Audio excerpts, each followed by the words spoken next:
Hey guys, tonight we're diving into a story you think you know. But surprise, you've probably been wrong about it since grade school. The Middle Ages. That murky, myth-riddled stretch of time where everyone supposedly thought the earth was flat, bathed once per century and got burned at the stake for sneezing in church. Yeah, not quite. And tonight, we're starting with one of the biggest whoppers of all, that medieval people thought the earth was flat. They didn't, not even close. So before you get comfortable, take a moment to like the video and subscribe, but only if you genuinely enjoy what I do here. And hey, what city are you watching from? What time is it for you right now? Let me know down in the comments. Now dim the lights, maybe turn on a fan for that soft background hum, and let's ease into tonight's journey together. Okay, imagine yourself back in 1320. You're sitting in a monastery in southern England, copying down a manuscript for a travelling scholar. The candlelight flickers over thick parchment, and a nearby cat snuggles into a window ledge. You stretch your back, dip your quill, and glance at a beautiful diagram inked into the margin. A globe. A literal round earth. Because guess what? Educated people, monks, scholars, map makers, they all knew the earth was round. It wasn't a debate.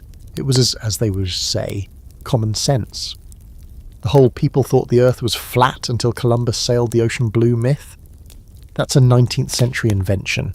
It really picked up steam thanks to writers like Washington Irving, you know, the same guy who gave us the Headless Horseman, who wanted to spice up the Columbus story. Flat Earth versus brave explorer sounded way more dramatic than Columbus miscalculated the circumference of the Earth and stumbled into a continent he didn't understand. I mean, who wants that in a textbook? Medieval scholars like Thomas Aquinas, Albertus Magnus, and even earlier folks like the Venerable Bede understood the Earth was spherical. They inherited that knowledge straight from the ancient Greeks, especially Eratosthenes, who calculated the Earth's circumference with sticks, shadows, and some serious mental gymnastics over 1,000 years earlier. In fact, if you were to walk into the library of any major medieval university, say Bologna or Paris, you'd find celestial globes, star charts, and a lot of Ptolemaic astronomy floating around. Not because they were guessing, but because it worked. Now here's where it gets quirky. While the educated elite understood Earth's roundness, not everyone was reading Aristotle in their spare time. That farmer in the fields? The brewer's apprentice in the next town over? Yeah, they might not have had an opinion either way, but that's not because they were dumb, it's because they were busy surviving plagues, taxes, and being stuck in feudal contracts. Whether the Earth was round or flat didn't exactly change the price of barley. Still, even among the unlettered, there were oral traditions and visual cues. Ships disappearing over the horizon, the curvature of shadows during lunar eclipses. All this reinforced what astronomers already knew. Nobody was falling off the edge of the Earth, and there were 0 dragons waiting to eat you if you sailed too far west. That famous "here be dragons" phrase? Also a myth. It only appears once on a very specific globe from the early 1500s, and by then we're in the Renaissance. But hold on, there was a medieval fringe theory that's worth mentioning, because it sounds just bananas enough to be true. Some theologians, wrestling with the idea of a round Earth, actually debated whether people living on the other side of the globe, the so-called Antipodes, would be reachable or even descendants of Adam and Eve. If they were too far off to be reached by Noah's Ark survivors, were they even human? Did they need saving? This wasn't a geography debate, it was about theology and salvation, and yes, it got a little weird. Then there's the scholarly grey area. How exactly did they think about the shape of the world on a cosmic level? Some medieval models envisioned the Earth as a sphere surrounded by crystalline spheres, rotating heavens and the music of the spheres, an actual concept that they believed in. Where the planets made harmonious tones as they moved. Wild, right? You've got literal harmony in the universe, not sopped TikTok drama. So when people say medieval folks believed in a flat Earth, what they're really doing is projecting 19th century arrogance backward in time. It's a way to make Columbus look braver, make the Enlightenment seem smarter, and erase 1,000 years of perfectly intelligent people who were just figuring things out in their own time. And let's be honest, if aliens landed tomorrow, they'd probably think we were the primitive ones, what with our flat earthers having Facebook accounts. Tonight's big historical fact, medieval scholars overwhelmingly knew the Earth was round, and said so in writing a lot. Your quirky fringe moment, the theological crisis over whether Antipodeans, people on the far side of the globe, counted as human, or so we boosted nonsense, and your scholarly debate. Whether those distant humans could exist at all if they hadn't come from Noah's Ark. For real, that argument lasted centuries. So next time someone says, "Ha ha, medieval people thought the earth was flat," you can gently remind them they've been lied to. Probably by a textbook with a Columbus painting that looks suspiciously like Fabio. Alright, now that we've rolled our eyes at the flat earth myth, let's dip into another dusty little misconception that refuses to die. The idea that medieval people were walking, talking germ colonies who never ever bathed. You've heard it, right? That peasants were caked in filth, nobles stank under heavy velvet, and entire cities reeked like unholy soup. The picture we've all been sold is that medieval folks basically feared water like it owed them money. But, you guessed it, that's totally wrong. Here's the thing. Medieval people loved to bathe. Like, really loved it. They may not have had your cucumber-scented body wash or LED-lit rainfall shower heads, but they knew how to get clean, stay clean, and even enjoy the process. And if you're imagining some grizzled serf splashing his face once a year in a muddy stream, think again. Let's set the scene. It's late afternoon in a bustling medieval town, say Paris around 1250. The streets are noisy, the market's just closing, and you follow your nose past stalls of spices, roasting meat, and warm bread. You duck into a public bathhouse tucked between two stone buildings. Inside, steamy, echoing chambers filled with warm water flickering the torchlight, and the low hum of conversation. People, men and women, are lounging in big wooden tubs, chatting, eating, sometimes flirting. You settle into your own tub, scrub down with soap made from ash and animal fat, and maybe finish with a rinse of rosewater. You leave cleaner than a pre-exam monk's conscience. Yep, public bathhouses were a thing, a big thing. From Constantinople to London, they were wildly popular. They were inspired by Roman baths, sure, but medieval towns had their own take on it. In German-speaking regions, bathhouses were called Badstuben, and in Islamic Spain, hammams flourished with exquisite tilework and well-managed hot water systems. In fact, some bathhouses even had separate rooms for massages, manicures, and, let's call it entertainment, which is probably where this whole myth of baths are sinful got its steam. That's not to say everyone bathed every day. Soap wasn't cheap, hot water took effort, and not every village had the resources. But people still made a point to clean themselves regularly, especially on Saturdays and before major religious festivals. Monasteries even had set schedules for bathing. Some allowed a bath every 2 weeks, others more often. And monks kept their hair and beards trimmed, not just for cleanliness, but as a spiritual discipline. So no, hygiene wasn't an alien concept. It was built into the rhythm of daily life. But wait, if they bathed, why the smelly reputation? Blame the Victorians. Seriously. In the 19th century, English writers and scholars looked back at the Middle Ages through a fog of moral superiority and lavender-scented handkerchiefs. To them, anything pre-industrial was dirty, poor, and uncivilized. They exaggerated filth to make their own era seem more enlightened. And of course, diseases like the Black Death were retroactively blamed on poor hygiene, as if people had willingly skipped soap and invited plague fleas to dinner. Now here's the quirky part. In medieval Europe, there was a belief that bathing opened the pores too much, making the body vulnerable to disease. Some doctors warned that hot baths could let illness in. During plague years, this advice got serious. People still wanted to clean up, but some started switching from full-on baths to dry washing, changing into clean linens, wiping themselves down with cloths, and using herbs like rosemary and lavender to freshen up. So technically, there was a time when people hesitated to bathe, but it wasn't about laziness or stupidity. It was about survival, as they understood it. Here's the scholarly debate. Did people actually stop bathing altogether during and after the plague? Or did the rich just bathe in private while the public bathhouses fell out of favour? Historians are still bickering over this. Some say public baths declined due to fears of disease and morality crackdowns, especially in more conservative regions. Others argue that elite households simply moved their hygiene indoors, while the poor were left without access. Either way, soap-making remained a respected trade, and instructions for body cleaning appear in plenty of household guides right through the late Middle Ages. Now let's talk soap, because yes, they had it. Medieval soap was often made from animal fat and lye, with ash or herbs added in. In Islamic regions, soap was a booming industry, with higher quality than much of Europe's, and it was exported widely. Aleppo soap made with olive oil and laurel, was basically the Chanel No. 5 of the medieval world. And if you think medieval women just walked around greasy and grimy, think again. Hair was washed, perfumes were distilled, and there were even recipes for breath fresheners.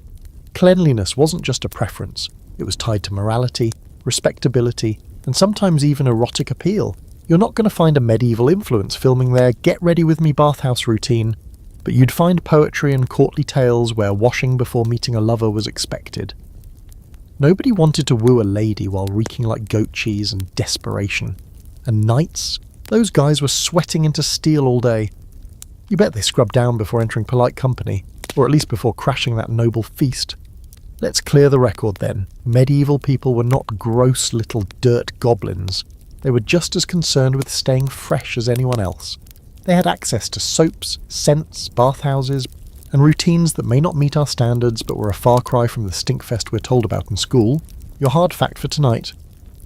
Public bathing was common and culturally significant across medieval Europe and the Islamic world. Your quirky bonus, some bathhouses doubled as restaurants and hookup spots, spa night got real. Your open debate. Did hygiene truly collapse after the plague, or just go underground with private luxury? So yeah, next time someone tries to claim medieval folks were allergic to water, you've got receipts. And maybe remind them that deodorant wasn't invented until way later. So let's not throw stones, 1700s France. You're walking through a dusty museum exhibit, tracing your fingers along the glass that separates you from a rusted belt covered in crude iron locks. The sign reads, Chastity Belt, 17th century. And suddenly your imagination does a backflip. A poor maiden locked up like a lunchbox. A paranoid knight riding off to war with the key dangling from his chainmail. A whole generation of women forced into iron underwear. Sounds brutal, right? And also kind of hilarious in a medieval sitcom way. But here's the twist. This entire chastity belt thing, mostly a myth. Yeah. Turns out the infamous chastity belt is one of history's juiciest examples of people wanting a story to be true because it's so wonderfully absurd. The idea that men in the Middle Ages were so insecure, so obsessed with control that they strapped their wives into locking metal contraptions before leaving for a crusade, that just feels medieval, doesn't it? But reality says, not so much, let's walk it back. For centuries, scholars believed that chastity belts were invented in the Middle Ages to preserve women's purity. And by purity, of course, they meant fidelity, because medieval men apparently thought their wives couldn't be trusted to keep their legs together for 5 minutes. But when actual historians began looking into the artifacts, examining the metallurgy, the craftsmanship, and the so-called documentation, they found a different story. Most of the chastity belts we see in museums today, total fakes. Many of them date from the 18th and 19th centuries. You read that right.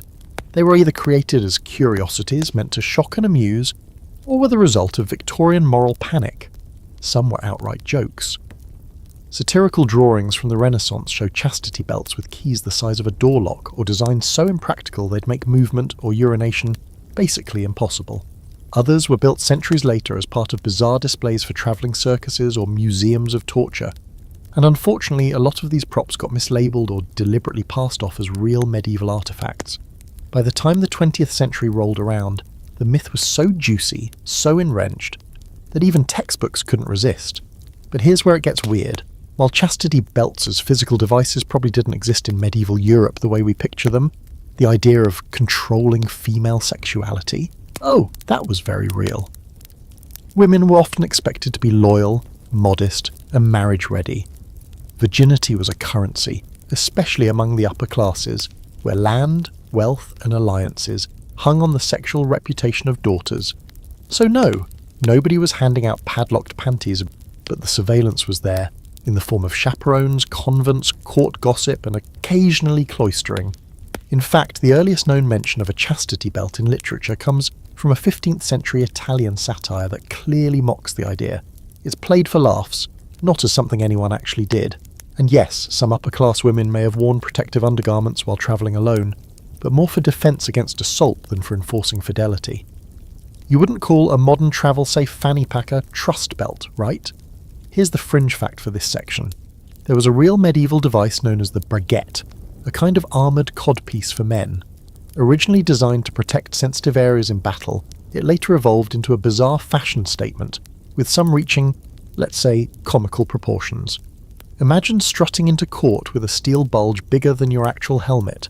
Because if anyone was locking anything up, it wasn't the ladies, it was the knights. Still, the idea of chastity belts survives because it satisfies so many modern biases. It paints the Middle Ages as laughably barbaric. It plays into dark fantasies of oppression, and it gives us this caricature of horny women constantly on the brink of infidelity, only kept in check by cold metal and male control. But like many myths that survive through snarky memes and badly researched history channels, it tells us more about modern anxiety than medieval life. Now here's the scholarly debate. While most experts agree chastity belts are largely mythical, a small number of scholars argue that some may have been used in specific isolated contexts. Maybe as fetish objects, maybe as medical restraints, or maybe, just maybe, as symbolic gifts, never actually worn. The evidence is spotty though. No diaries, no official mentions, no trade records. And given how obsessed medieval clerics were with documenting every sinful twitch of human behaviour, the absence of evidence says a lot. There's even a theory that chastity belts were invented retroactively as a joke at the expense of medieval people, portraying them as both prudish and perverted at the same time, which honestly is how a lot of history gets twisted. Exaggerate something boring into something scandalous, and suddenly everyone's paying attention. So let's be clear. Women in the Middle Ages were definitely policed in ways that were oppressive and patriarchal, but those methods were more subtle. Arranged marriages, inheritance laws, accusations of heresy or witchcraft. Social exile, not iron bloomers. No one was clanking around with keys dangling between their knees. No one had to call a locksmith for date night. Your cold historical fact for tonight? No solid evidence supports widespread use of chastity belts during the medieval period. Your fringe trivia. Men's armoured codpieces were real and sometimes ludicrously exaggerated for fashion and status. And your scholarly debate? Whether a few chastity belts might have existed as symbolic or isolated items, and what that says about the culture that invented the idea if not the object. So next time someone pulls out the old "they locked up their women" line about the Middle Ages, you can sigh, sip your tea and say, actually, that's more Victorian kink than medieval fact. Okay, time for a little mental colour correction. Picture a medieval village or town square. What do you see? If you're like most people, you're probably imagining a washed out scene in 50 shades of mud. Everyone's in a burlap, everything's brown, grey, or some depressed combination of both. The only colour comes from the occasional bright red splash of blood from a sword fight or plague pustule. But here's the reality. The Middle Ages were bursting with colour.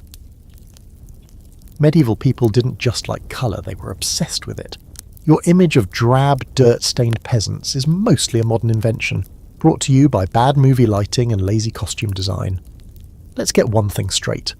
If you lived in medieval Europe, your world would be full of colour. Walls were painted, banners waved in every hue imaginable, and clothing, yes, even peasant clothing, was dyed in vibrant tones when materials allowed.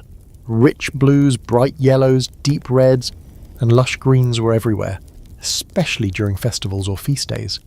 Even the poor, who couldn't afford the fanciest fabrics, often wore clothes dyed with cheaper but still colourful plant-based pigments. Woad gave you blue, Weld offered yellow, and madder root could make a solid red. Sure, you might not be walking around in royal purple unless you had a noble title and a serious coin purse, but wearing colour was normal. It was the default, not the exception. That whole brown sack thing. It's more about 20th century filmmakers trying to quickly convey the past than historical accuracy. Costume designers in the 50s weren't sitting around researching plant-based dye techniques or reading medieval laundry records. They just slapped a potato sack on an actor and called it a day. And now, decades later, your brain still thinks the past was beige. Now let's take a little stroll through a noble's wardrobe. You're in a manor house in Burgundy, and your host, a baroness with a taste for drama, throws open a carved wooden chest.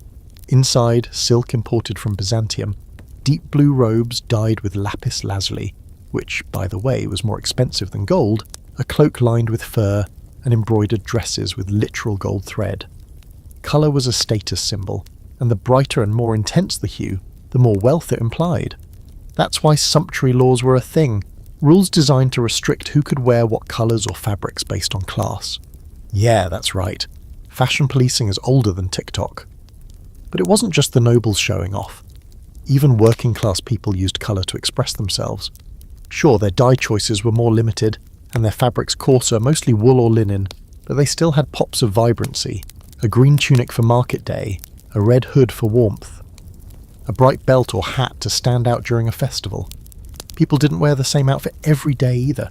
Even if your wardrobe was small, you'd rotate what you had, patch what you loved, and dye older garments anew when they faded. And here's a fun, quirky little detail. Medieval people were into symbolic colour meanings too. Red wasn't just red, it symbolised power, love, or sometimes sin. Blue was associated with purity and the Virgin Mary.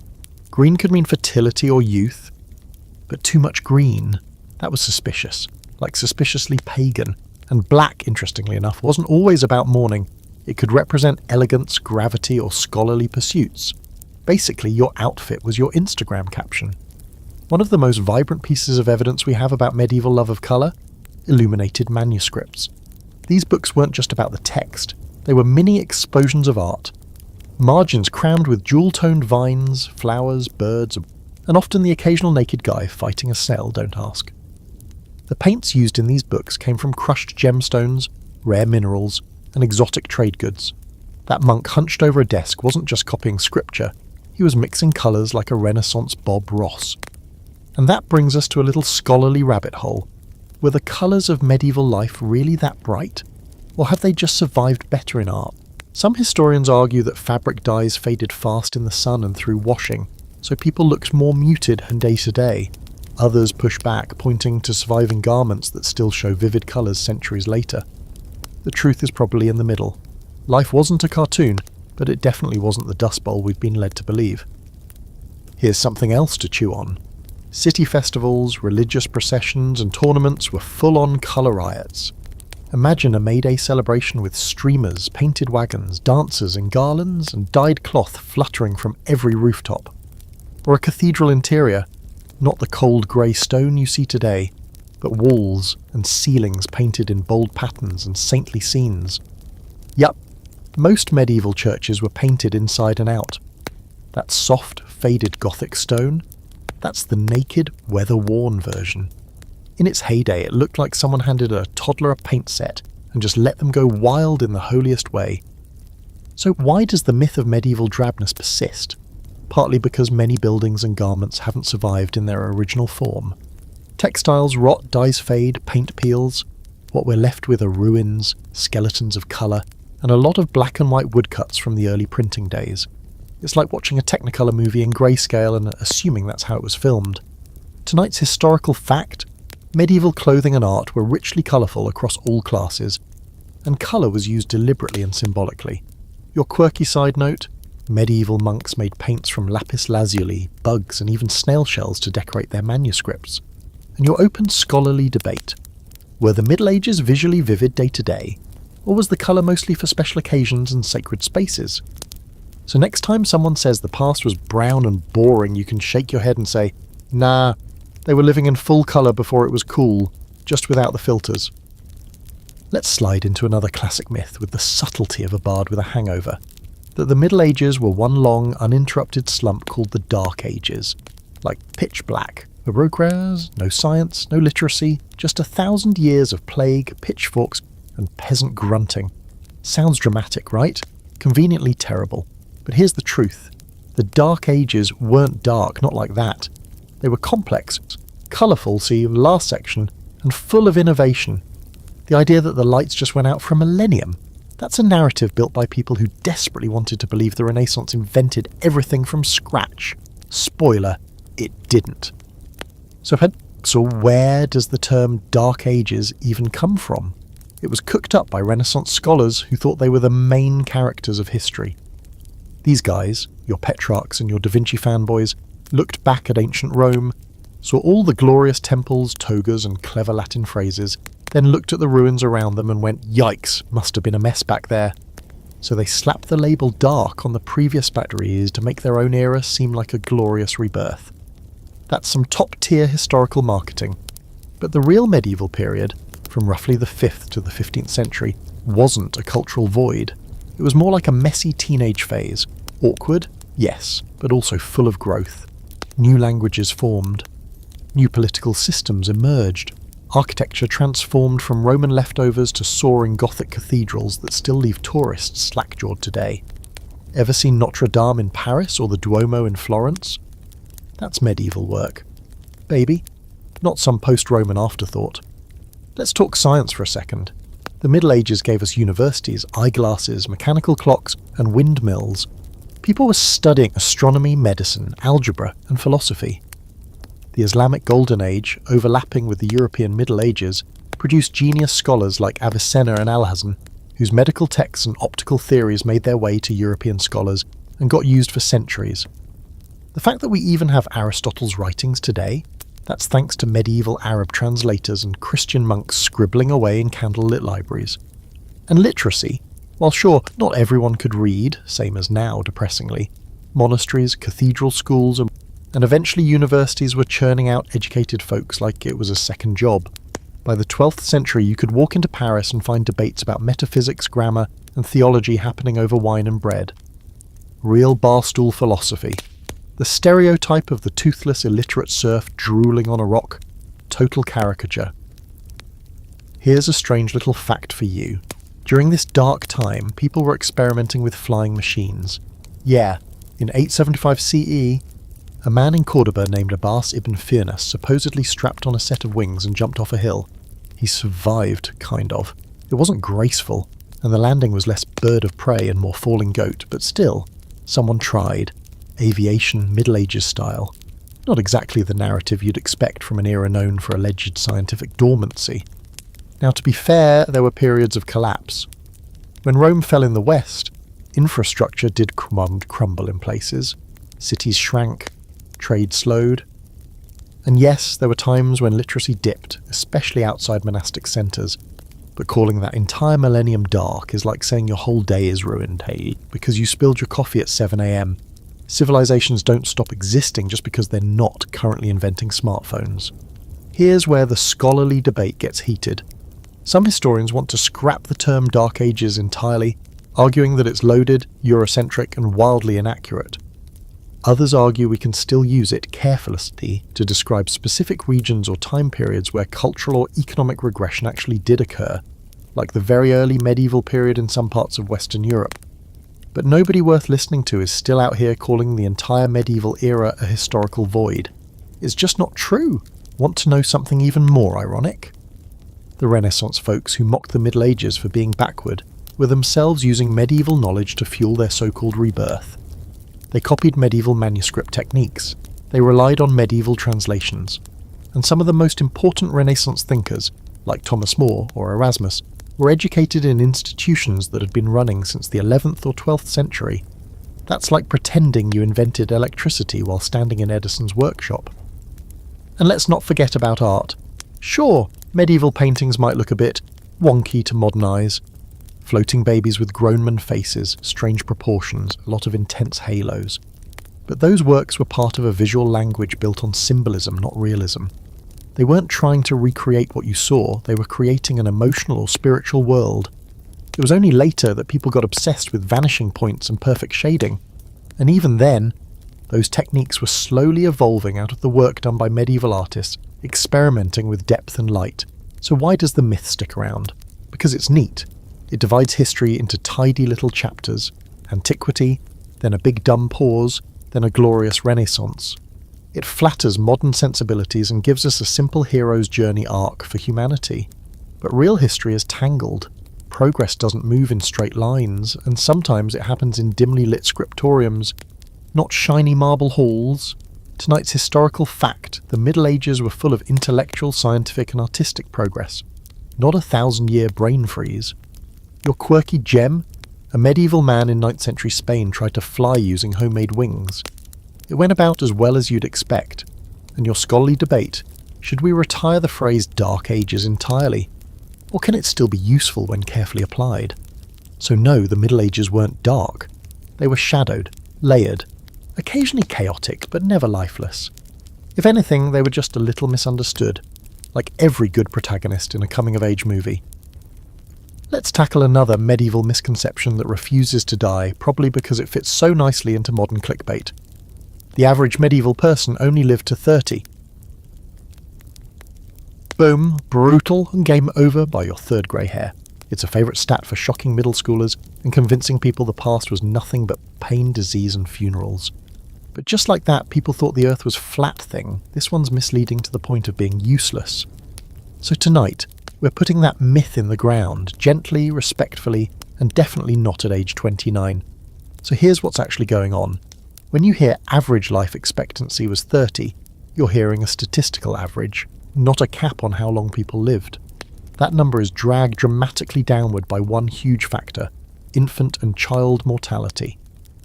A lot of babies didn't survive past their first birthday. A lot of toddlers didn't make it past 5. You can thank disease, lack of medical knowledge, and poor sanitation for that.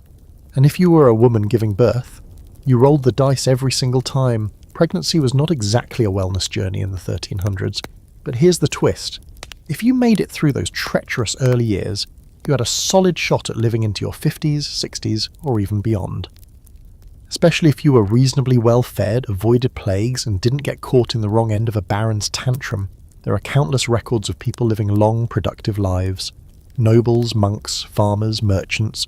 Once you survived childhood, you entered what scholars call a normal life curve, not a cliff edge at 29. Let's take a little time-travelling stroll through a medieval town. You're walking down a narrow street in York in the late 14th century. The baker, probably in his 40s. His mother, inside tending the fire, 60s and grumpy about your muddy boots. Across the way, a group of older women are spinning wool and chatting. One of them lost 2 babies to illness, but lived to see her granddaughter married. These people aren't ghosts, they're real. Their stories were just overshadowed by statistics that don't tell the whole truth. Now, of course, some groups had it harder. Serfs and peasants doing back-breaking labour, people exposed to war, and folks living in dense cities with poor sanitation faced constant risks. But even they didn't just keel over at 30. Chroniclers recorded folks living into old age. There are abbots in their 80s, monks working into their 70s, and peasants proudly mentioned in local records for their long years of service or surprisingly stubborn longevity. One English legal document from the 13th century mentions a tenant farmer who outlived 3 generations of landlords. Here's your quirky fact for this section. Medieval people actually had a word for the different stages of life, sometimes breaking human existence into 7 ages, like a very serious horoscope. These ranged from infantia, babyhood, to senectus, old age. And the idea was that life progressed in predictable, meaningful phases. Think medieval life planner. You weren't just born, worked and dropped dead. You aged, changed roles, gained wisdom, and people respected that. Grey hair wasn't something to die away, it was a sign you'd made it. Of course, life was still hard. Disease was always looming, and medicine ranged from surprisingly herbal and effective to please stop putting leeches on me. War, famine and plague could absolutely end a life prematurely. And let's not pretend people had the benefit of modern dental care. You might make it to 60 with your jaw intact, but your teeth might be making their own quiet exit. Still, if we're talking about whether medieval people could live long lives, yes, they absolutely could and did. One major factor was diet. Contrary to popular belief, medieval people weren't just eating dirt, stew and crying into dry bread. A balanced diet of grains, legumes, vegetables, fish, and occasional meat helped many stay relatively healthy, at least by their standards. And seasonal fasting, guided by the church calendar, may have had unexpected benefits. Less gluttony, more plant-based meals, and the occasional digestive break. Not exactly paleo, but maybe adjacent. Now the scholarly debate. Historians argue over how accurate age records really are. Church records, tax rolls, and legal documents sometimes recorded approximate ages or rounded numbers. So when someone's described as very old, is that 60 or 85? Some records may exaggerate longevity to add gravitas, like saying an elder was nearly 100, when that may just mean super old for this village. But archaeology has helped bridge that gap. By studying bones and teeth from medieval cemeteries, researchers can estimate age at death with growing precision, and the data backs it up. People lived past 30 a lot. There's also some disagreement over how aware people were of their own ages. Birthdays weren't a big deal like they are now, especially among common folk. You didn't have a cake with your name on it and someone screaming, "You're 30," while throwing glitter. More often, your age was tied to events, harvests, marriage and marriages. major battles. You'd say things like, "I was a boy when the old king died," and everyone would nod. Time moved differently, but it was still marked. So let's revise that awful headline. Medieval life expectancy at birth was around 30 because babies died a lot, not because people aged like avocados. Once you made it out of those risky early years, you could have a long, full, messy, occasionally plague-interrupted life. Tonight's verified fact: life expectancy at birth was low due to high infant mortality, not because adults keeled over in their 30s. Your quirky tidbit: medieval scholars categorized life into 7 stages, including a kind of retirement phase for storytelling and wisdom sharing. And your scholarly debate? How accurate were reported ages in medieval documents? And can we really trust all those "I live to 100" claims? So the next time someone tells you medieval people died at 30, feel free to roll your eyes like a grumpy abbot and say, "Sure, if they got eaten by wolves as toddlers." Alright, time to strike a match on another medieval myth that refuses to die quietly. That witches were burned at the stake all across Europe during the Middle Ages, like it was some kind of national sport. Yes, it's a dramatic image. Bonfires blazing in every village square, innocent women screaming in agony while chanting monks look on smug and satisfied. The problem is that whole scene. It's more early modern horror than medieval fact. Sure, there were accusations, and sure some folks got torched, but the massive witch-burning frenzy that people imagine, that came after the Middle Ages. And it says a lot more about the paranoia of the 16th and 17th centuries than about medieval theology. Let's rewind to, say, the year 1250. You're standing in a bustling town square in France. There's a juggler doing something vaguely dangerous with knives, a friar handing out tracts about the dangers of pride, and a woman in a red cloak selling hot pies. Nobody's being burned for witchcraft. In fact, if someone accuses a neighbour of being a witch, the local church court is likely to dismiss it as superstition. That's right, the church didn't take witchcraft seriously for most of the medieval period. In many cases, they literally said it was nonsense. No joke. Early canon law called belief in magic a delusion of the devil. As in, if you thought someone could fly on a broomstick or curse your goats, you were the problem. Authorities didn't deny that weird stuff happened, but they chalked it up to illusion, ignorance, or demonic trickery. They were more concerned with heresy, actual theological rebellion, than with old women mumbling in Latin over herbs. So how did we get from mild skepticism to full-blown witch hunts? Blame the printing press. Okay, not entirely, but it helped. In the late 15th century, right as the Middle Ages were wrapping up, 2 German inquisitors wrote a book called Malleus Maleficarum, or The Hammer of Witches. It was basically a how-to guide for finding, torturing, and executing witches. It was wild, misogynistic, paranoid, and very, very popular. It took off in the early modern period just as Europe was going through waves of war, religious upheaval, and plague-induced panic. People were looking for someone to blame, and the Malleus helpfully pointed to that weird woman down the road.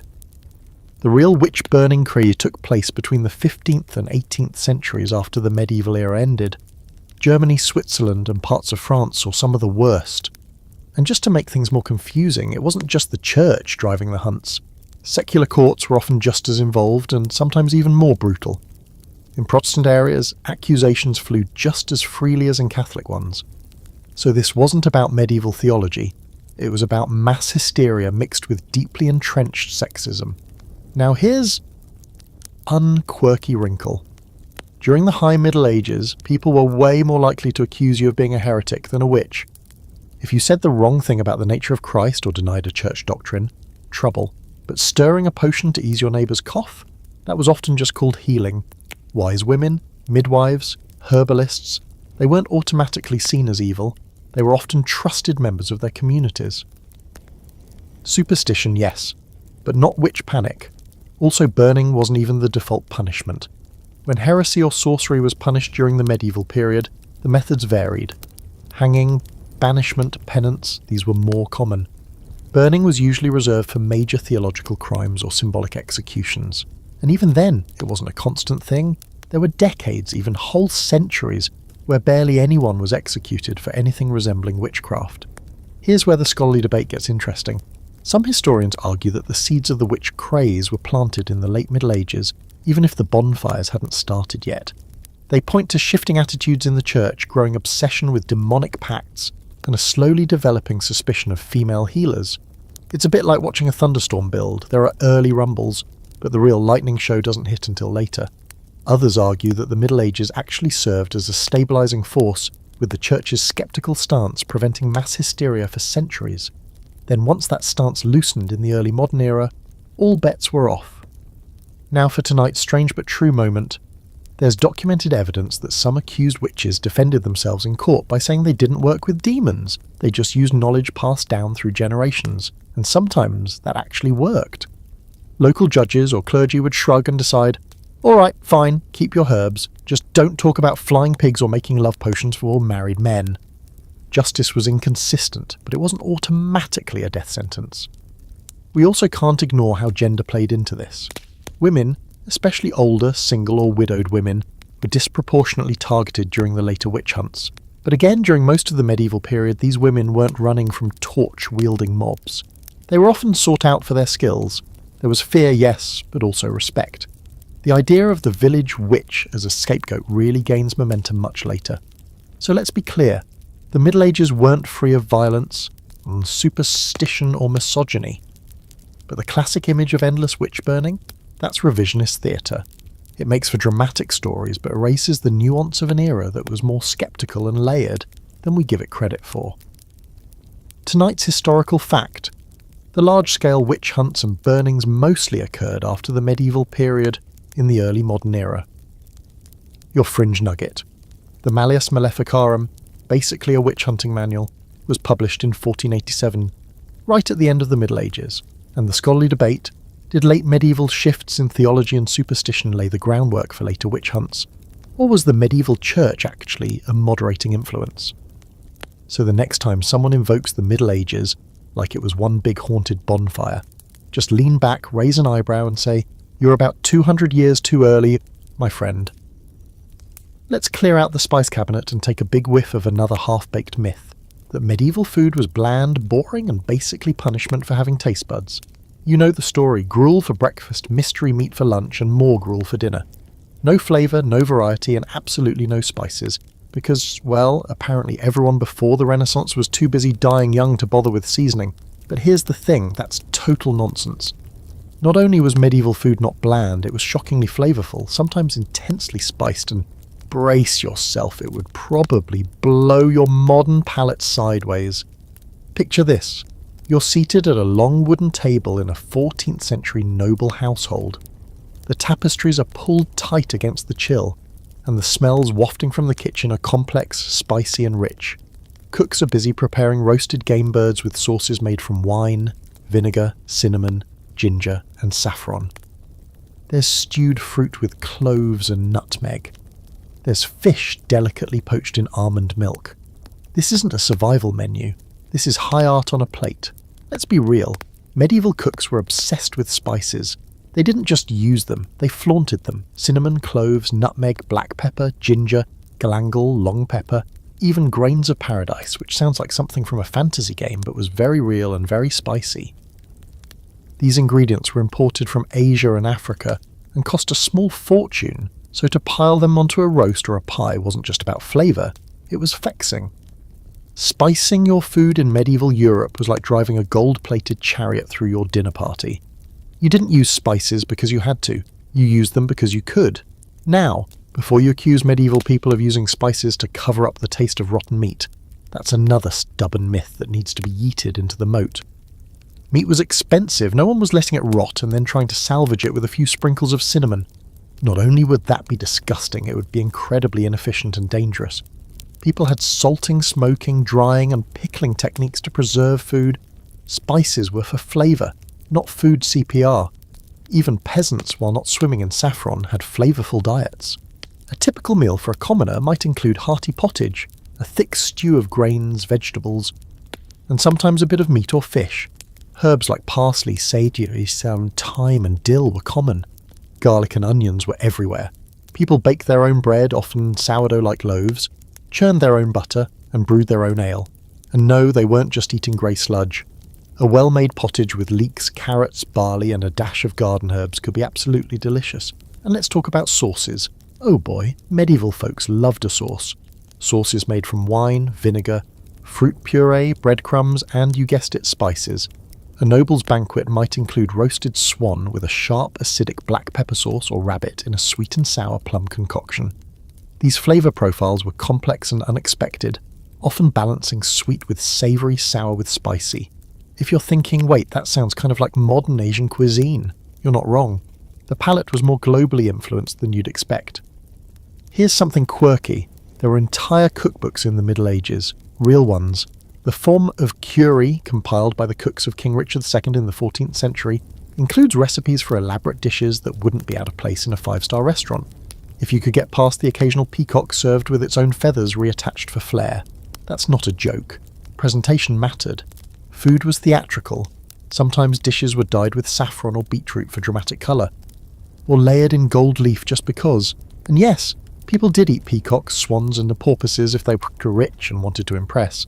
But everyday folk weren't just gnawing on twigs. They had access to seasonal vegetables like cabbage, turnips, beans, peas and parsnips. Apples and pears were everywhere. Nuts, berries and honey sweetened things naturally, and don't underestimate medieval baking. Pies and pastries were incredibly popular, filled with meat or fruit, depending on the season and your budget. Street vendors even sold hand pies to passers-by. That's right, medieval hot pockets. Now here's the scholarly wrinkle.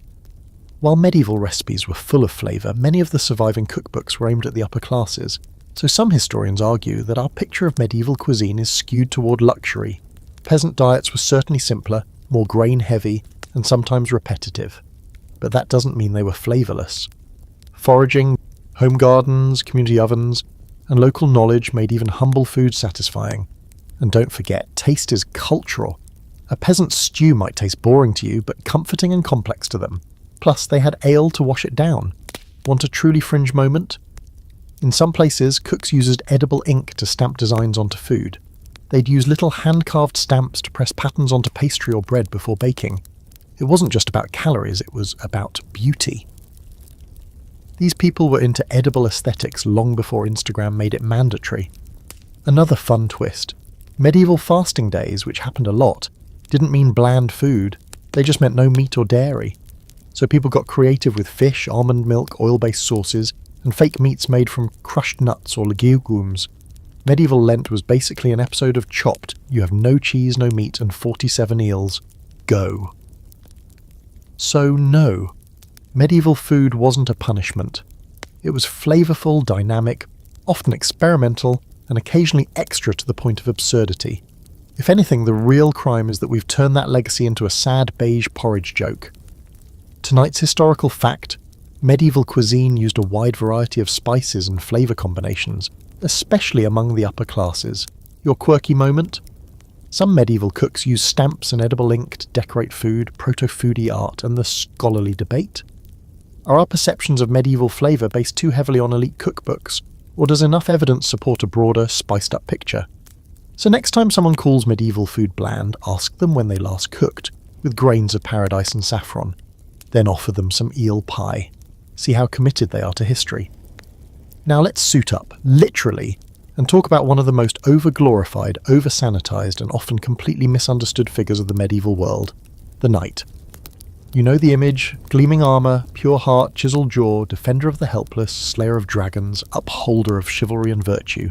Basically a walking Pinterest board for medieval masculinity.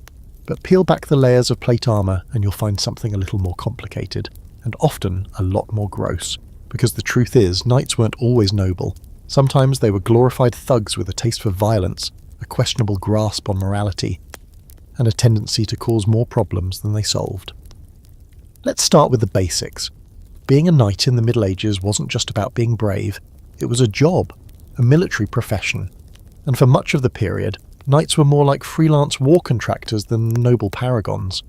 They trained in combat from boyhood, served under lords and fought in battles, sure, but they also raided, pillaged, extorted, and generally made life difficult for anyone who lived along the roads they travelled. And while there was a code of chivalry, emphasis on code, not law, a lot of knights treated it more like a suggestion. A knight might swear to protect the innocent, and then turn around and torch a village that refused to pay protection money. Take the 12th and 13th centuries, for example. Europe was crawling with robber knights, petty lords who used their castle positions to control roads, bridges and trade routes, and then squeezed travellers for tolls or just outright robbed them. It was less defender of the realm and more highway bandit in shiny pants. You could be a knight and still be excommunicated by the church for your behaviour. You could even be excommunicated twice if you were especially spicy. So where did the noble knight image come from? Blame the poets. Starting in the 11th century, romantic literature swept across Europe, painting knights as gallant lovers, protectors of women and defenders of virtue. Think Lancelot, Gawain, and all those Arthurian tales filled with magic swords and dramatic sighs. These stories were popular because they offered an idealised version of knighthood, something to aspire to. But in real life, Lancelot would probably have been too busy managing his landholdings, or bullying peasants to write poetry about a forbidden love affair. And it's not just the literature that made knights look good. The church had a vested interest in giving knights a makeover. These were violent men in a violent world, and the church was always trying to direct that violence somewhere useful, like, say, the Holy Land. The concept of holy war, especially the Crusades, offered a neat little outlet. Kill for God earned salvation, sin erased. Your sword now had a divine purpose, and suddenly all that blood on your hands looked a lot more holy. Here's a fun little fact. Knights used blunt weapons like maces or warhammers as often as swords do, especially against other armoured opponents. Forget the elegant duel, medieval combat was brutal, loud and messy. You weren't dancing with your opponent, you were trying to crush their ribcage through steel. And speaking of steel, those shining suits of armour, not that practical outside the battlefield. Most knights preferred padded gambesons or chainmail for everyday violence. Full-plate armour was expensive, high maintenance and heavy, not that you'd be immobile in it, another myth, but you weren't wearing it to breakfast either. Now, let's talk about tournaments. These weren't polite sporting events where everyone clapped and drank mead. Early tournaments were chaotic, full-contact, multi-night melees that were basically legally sanctioned brawls. People died, horses were stolen, helmets were filled with teeth. It was only later, in the 14th and 15th centuries, that jousting became a more formalised, pageantry-filled display of knightly virtue. Earlier on, it was a chance for young knights to gain experience or lose an eye. And here's the quirky bit. Knights were also kind of the influencers of their day. Nobles loved showing off their wealth through heraldry, tournaments and finely crafted armour. Having a lavishly decorated shield or a ridiculous feather plume was like having a verified Instagram account. Some knights even had publicists, chroniclers who would sing their praises, write their adventures, and polish their reputations for posterity. Not unlike certain billionaires today, some knights worked very hard to look noble while quietly behaving like absolute gremlins. This brings us to the scholarly grey area. How chivalrous were knights, really? Some historians argue that the chivalric code, emphasising honour, mercy and defence of the weak, was genuinely internalised by many knights, especially those educated in courtly traditions. Others say that chivalry was mostly PR, an ideological leash that nobles wore to justify their power and violence. The answer probably lies somewhere in between. Some knights really did try to live up to the ideals, others saw those ideals as a tool, something to flash when it benefited them and ignore when it didn't. And not to be overlooked, there were female knights, or at least women who functioned in knight-like roles. They weren't always formally dubbed, but noble women sometimes led troops, held castles and fought in sieges. Ever heard of Nicolas de la Haye? She defended Lincoln Castle against multiple attacks in the early 13th century. Some orders, like the Order of the Hatchet in Spain, even honoured women who fought to defend their towns. So no, knighthood wasn't exclusively a testosterone club. Tonight's historical fact, not all knights were noble heroes. Many were violent landowners or enforcers with flexible morals and very real body counts. Your quirky detail? Knights weren't above hiring scribes to write glowing accounts of their exploits. Medieval hype men, basically. And the scholarly debate? Was chivalry a genuine behavioural code, or just elite propaganda to make warlords look polished? So next time someone calls someone a real knight in shining armour, ask the storybook version, or the one who extorted merchants and cracked skulls at the county fair. Let's talk about the peasants. Those humble, hay-scented folks you've seen 1,000 times in movies and textbooks, faces smudged with dirt, backs permanently bent, toiling away and belted with the hopelessness of medieval Eeyores. They are usually portrayed as sad, illiterate drones with no rights, no hope, and nothing to do but farm and die. But here's the twist you probably didn't see coming. Medieval peasants weren't powerless. In fact, in a lot of cases, they had more agency than you think, and some of them knew exactly how to throw down when things got unfair. Let's rewind to a modest English village in the early 14th century. You're a peasant named Tom, yes, with an H, and you're not a slave, you're a villain, which means you owe your lord certain duties. A few days of labour, maybe a portion of your harvest of mold, but you also have rights, you have access to land, you can marry, raise animals, collect firewood, and, this is key, you can take your grievances to court. That's right, you can sue your neighbour for stealing your sheep. You can even challenge your lord in manorial court if he tries something shady. The law wasn't just for nobles, it was local, and surprisingly inclusive when it came to disputes among the lower classes. Now, does that mean life was easy? Oh, not even close. You worked dawn to dusk, lived in cramped houses with animals snoring underfoot, and prayed you wouldn't get hit with famine, plague, or a lord with an attitude. But the idea that peasants were all helpless pawns, not true. They were part of a structured system that gave them responsibilities, but also protections, and when things got out of hand, they organised. Case in point, the Peasants' Revolt of 1381. You've got this tax, called the poll tax, slapped on everyone regardless of income. Cue outrage. People from villages and towns rise up, march on London, and demand an audience with King Richard II. Their leader, Wat Tyler, isn't some unthinking brute. He's articulate, bold, and clear on what they want. Abolition of serfdom, fair wages, and justice. And for a moment, it looks like they'll win. Until, of course, the king's men panic, Tyler gets stabbed, and the rebellion collapses. But the message, loud and clear, peasants were done being treated like disposable labour, and they didn't go quietly. This wasn't a one-off. Throughout the Middle Ages, there were numerous uprisings and labour disputes. In Germany, in Italy, and France, peasants knew how to organise, riot, and make their voices heard, and they weren't just swinging pitchforks.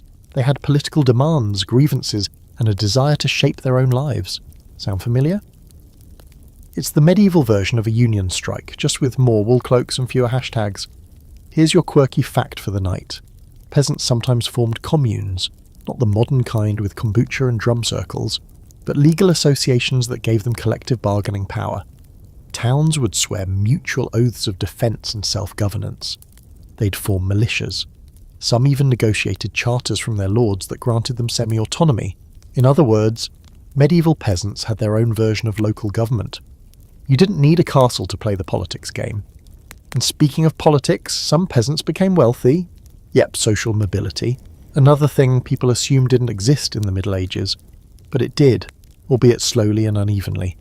A clever, hard-working peasant might accumulate enough land or wealth to join the ranks of the yeomanry, free men who weren't tied to a lord and often served as local leaders. Some became bailiffs or reeves, overseeing land and managing resources, and some bought their freedom outright, especially after the Black Death. When labour shortages gave workers more leverage, you want someone to till your land after half the village died. Better offer fair wages, buddy. Now this brings us to the scholarly grey zone. How free were medieval peasants, really? Some historians argue that we overstate their agency. After all, they were still tied to the land, subject to local lords and bound by customs they didn't choose. Others point out that medieval life wasn't static. Customs evolved, rights were negotiated. The peasant experience varied wildly depending on where and when you lived. In England, the decline of feudalism gave rise to a more mobile peasantry. In Eastern Europe, serfdom tightened. There's no one-size-fits-all answer. What's clear is that peasants weren't just grunting background extras, they were the economic backbone of society.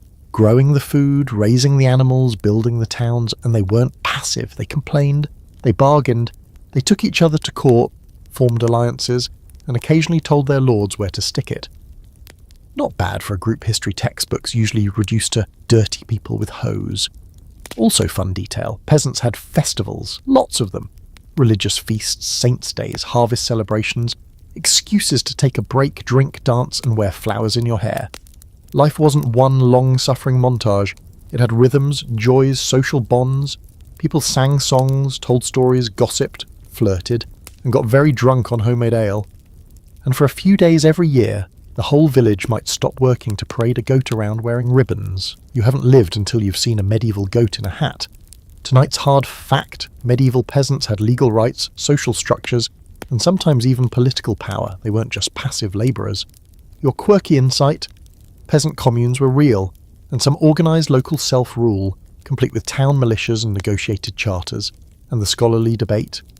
How much individual freedom did peasants really have, and how did that vary across different regions and centuries?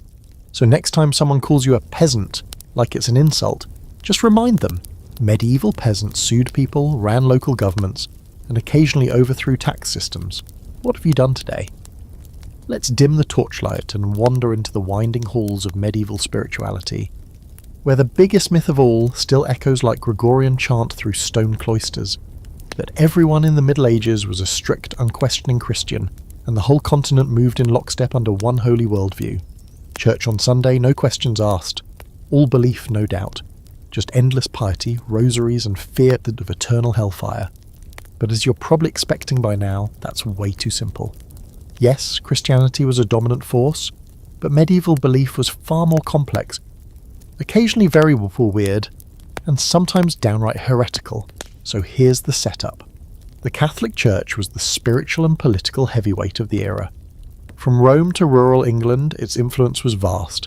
It controlled land, dictated holidays, sent out inquisitors, and kept a watchful eye on kings and peasants alike. Monasteries were everywhere, and people marked their calendars by feast days and saints' anniversaries. But that doesn't mean everyone walked around murmuring Hail Marys with blind devotion. The spiritual landscape was messy, some people were devout, others were sceptical. Many blended official doctrine in with older folk practices, local legends, and whatever their neighbour said probably worked. Let's say you're a farmer in 12th century France, you go to Mass, you know the Lord's Prayer, probably in Latin, though you don't understand a word of it. You celebrate Easter, attend Saint Day processions, and maybe even go on a pilgrimage if you're feeling brave or desperate. But you also keep a horseshoe over your door to ward off evil spirits. You might leave bread out for wandering souls. You avoid certain trees at night, just in case they're haunted.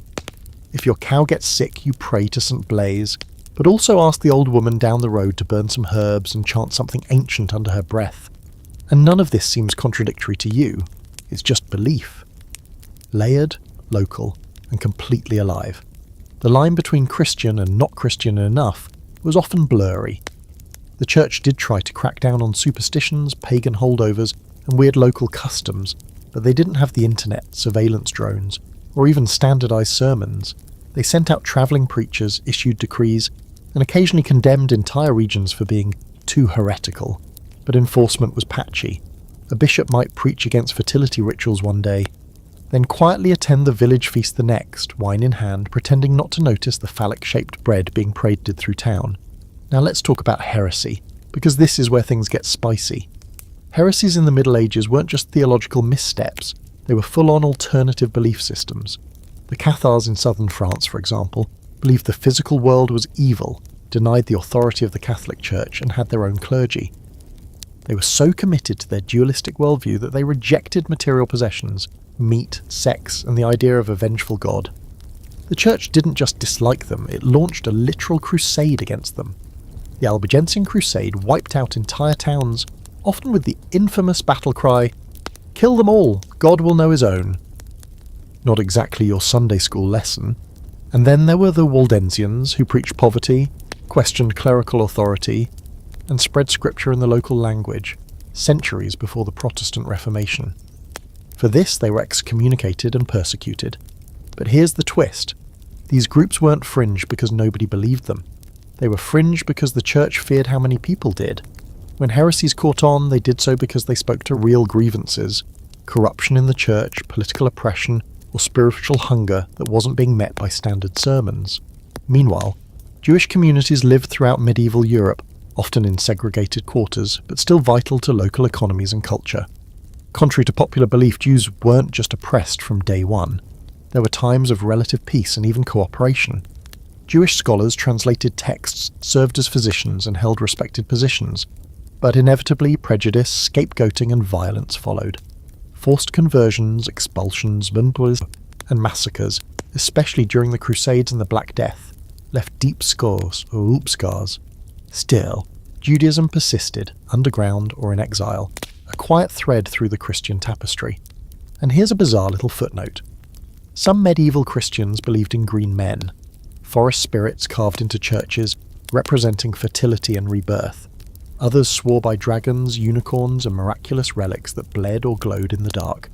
Pilgrims travelled hundreds of miles to see the finger of a saint, the feather of an angel, or, no kidding, the milk of the Virgin Mary. Holy objects became both sacred and commercial. Relic tourism was booming.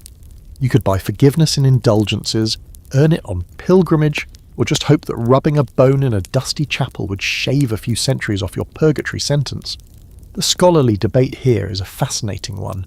How much of medieval belief was truly orthodox, and how much was a rich stew of superstition, pagan survival, local folklore, and church doctrine, and all tangled together? Some historians argue that the average medieval person barely understood the tenets of Christian theology. Others point out that literacy and education were spreading fast by the later Middle Ages, and that sermons, art and drama helped regular folks absorb the essentials. Either way, religion wasn't a neat line, it was a chaotic spectrum. And let's not forget mystics. People like Hildegard of Bingen, Julian of Norwich, and Meister Eckhart had visions, wrote poetry, and preached ideas that sometimes rubbed dangerously close to heresy. But because they were charismatic, educated, or politically well-placed, they got away with it, or at least avoided being lit on fire. Mysticism wasn't fringe. It was often central to medieval spirituality, especially for those seeking a personal connection with the divine. Tonight's historical fact: medieval belief was diverse, layered, and far from uniformly orthodox. Folk religion, heresies, mysticism, and superstition all played major roles. Your fringe detail: some churches housed relics like the Holy Foreskin, which, yes, was exactly what it sounds like, and there were multiple competing ones. And your scholarly debate? Was the average medieval Christian deeply informed in their faith, or just going through the motions with a healthy dose of superstition? So next time someone says everyone back then was just blindly religious, remind them that even in the Middle Ages, belief was messy. Saints glowed, cows got blessed, and someone out there was probably whispering a spell over their garden gnome. Let's crack open a dusty tome and take a look at another enduring myth, that nobody in the Middle Ages could read or write, at all. Not the nobles, not the priests, certainly not the peasants. Just a continent full of people squinting at squiggly lines and wondering what they meant, right? It paints a grim picture, one where literacy died with the Romans and didn't wake up again until Shakespeare waltzed onto the stage in ruffled pants. But as you can probably guess by now, that's wildly oversimplified. Books existed. People read them. Some couldn't get enough. First, let's set the scene. It's the 12th century. You're walking through a monastic scriptorium, a long, echoey room that smells like wax, ink, and very old leather. Rows of robed monks sit hunched over desks, copying texts by hand. Not just Bibles either. There are bestiaries, medical treatises, epic poems, histories, cookbooks, and even jokes scrawled in the margins. These aren't mindless drones. They're part of a carefully trained literate workforce. Copying books wasn't just sacred work, it was a form of information preservation, and these guys took it seriously. Monasteries were, without exaggeration, medieval data centres. They housed libraries, real ones, full of scrolls and bound manuscripts. And those libraries weren't locked away in secret towers. Nobles, scholars, and sometimes even merchants had access. Books were expensive, yes, but not mythical. Owning a book was like owning a laptop in the 80s, a symbol of wealth, education, and connection to a bigger world. But here's where it gets juicy. Literacy wasn't just confined to the cloister. In cities across Europe, especially by the high and late Middle Ages, literacy was spreading like wildfire. Cathedral schools, universities, and private tutors were turning out readers faster than you'd expect. By the 13th century, universities had popped up in Paris, Oxford, Bologna, and elsewhere. Places filled with students who not only read but argued, debated, annotated, and wrote. These weren't just theology nerds either. They studied law, medicine, astronomy, arithmetic. You know, the usual bedtime reading. And no, it wasn't just men. Noble women, particularly in the later Middle Ages, were frequently educated. Take Christine de Pizan, who wrote books defending women's intelligence and moral worth back in the 1400s, centuries before your favourite feminist zine. Or Eleanor of Aquitaine, who patronised poets and read Latin. Or even less famous ladies like merchant widows who had to keep accounts, read contracts, and navigate property laws. Literacy wasn't handed out like candy, but it wasn't locked in a tower either. Here's your quirky twist. Literacy wasn't always about full fluency. There was something called partial literacy, where people could recognise key symbols, numbers or phrases. A merchant might not write a novel, but he could read a bill of sale. A peasant might not quote Augustine, but she could recognise a saint's name or a familiar hymn. Signatures weren't always signatures. Some were personalised marks, and churches used visual aids, like stained glass windows and murals, to communicate biblical stories to those who weren't fully literate. It was a multimedia society before multimedia was even a word. The rise of guilds and urban life made reading even more practical. Contracts had to be signed. Laws needed to be understood. Instructions, recipes and prayers were copied and shared. There were even public readings, sort of like medieval TED Talks, but with more incense and Latin. In some towns, a crier would read the news out loud while others followed along on posted broadsheets. Literacy was not all or nothing. It was a continuum, and it was growing. Now, the printing press did change everything, but not because it suddenly taught people how to read. By the time Gutenberg started cranking out Bibles in the mid-15th century, the demand was already there. People wanted books. They just couldn't afford them. Scribes took weeks or months to copy a single volume. Printing made books faster, cheaper, and more accessible, but it didn't invent the appetite for reading. That appetite had been simmering for centuries. Let's not forget, even before Gutenberg, there were lending libraries, that's right. In some monasteries and universities, people could check out books, on a chain, yes, but still. Chained libraries kept the books from walking off, not the people from reading them. And these weren't all theological snooze fests. People loved romances, saints' lives, heroic epics, and even travel guides. The Travels of Sir John Mandeville, a wildly fictional account of journeys through exotic lands, was a medieval bestseller. He described dog-headed people and lands where it rained frogs. Absolute nonsense, but hey, who doesn't love a good story? Here's the scholarly debate. Just how many people could read in the Middle Ages? Estimates vary wildly. Some argue that only 5 to 10% of the population was literate before the printing press, while others suggest higher numbers in towns and among certain professions. The truth likely lies in the middle. Literacy rates depended heavily on geography, class, gender and occupation. A rural peasant? Maybe not. A city merchant? Quite possibly. A monk or nun? Definitely. A 15-year-old university student in Bologna with ink-stained fingers and way too many scrolls? Absolutely. And here's your fringe fact. There are surviving manuscripts where monks scribbled complaints in the margins like modern office workers stuck on a deadline. Things like, "Oh my hand," or "This parchment is hairy," or even "New parchment, bad ink, I say nothing more." One wrote, thank God, it will soon be dark." That's the medieval equivalent of rage quitting a Google Doc. So no, the Middle Ages weren't a dark vacuum of illiteracy. They were a time when reading mattered a lot. Whether it was the chants of monks, the notes of scribes, or the prayers of merchants, literacy was a living, evolving force. Books were symbols of power, tools of learning, and sometimes just good entertainment. Tonight's historical fact: literacy in the Middle Ages was more widespread than people think, especially among clergy, nobility, and the growing urban middle class. Your quirky insight. Monks sometimes wrote hilarious complaints in manuscript margins, tiny in passive-aggressive notes from the past. And your scholarly debate? Were pre-printing press literacy rates closer to 5%, 20%, or even higher in urban centres? So next time someone says nobody could read back then, remind them that even medieval scribes were too tired to finish their work, and they still found time to complain about it in writing. Tonight let's pack a satchel and lace up some worn leather boots, because we're tackling another tired old myth that people in the Middle Ages never travelled. Supposedly everyone just stayed glued to their birth village, never strayed more than 5 miles from home, and stared suspiciously at anything beyond the hedgerow. The idea is that medieval folks were static, isolated, and terrified of the unknown, too poor, too ignorant, or too superstitious to wander. But that's just not true. In fact, the medieval world was full of movement. Pilgrims, merchants, soldiers, scholars, even tourists. Yep, actual medieval tourism.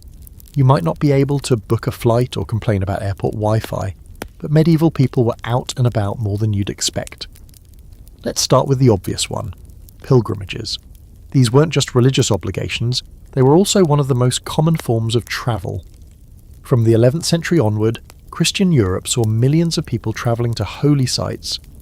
From local shrines to faraway destinations like Santiago de Compostela, in Spain, Canterbury in England, or Rome itself. Some even made the long and dangerous trek to Jerusalem. Pilgrims walked, rode horses, or hitched rides on carts. They banded together in groups for safety, camped in roadside hostels and exchanged stories, and probably fleas, along the way.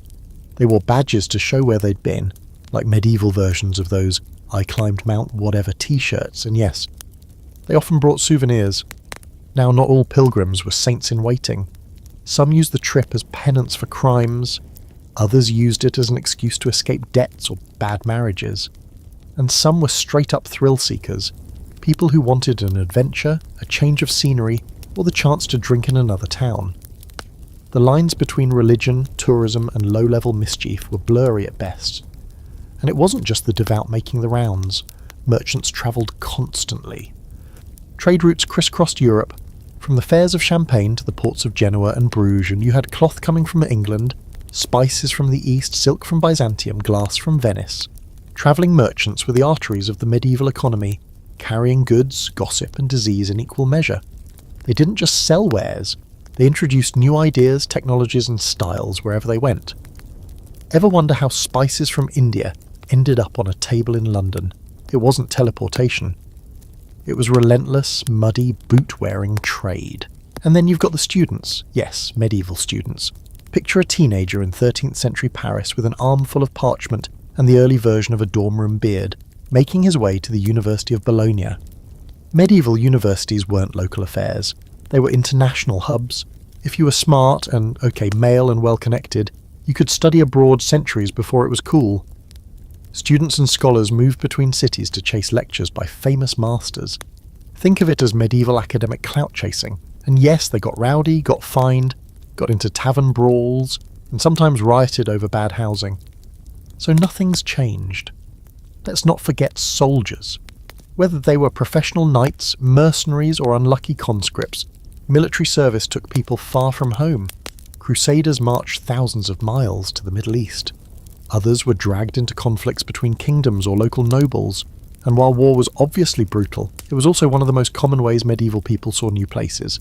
They just had to do it while dodging arrows. And here's the quirky detail for tonight. There were actual medieval guidebooks.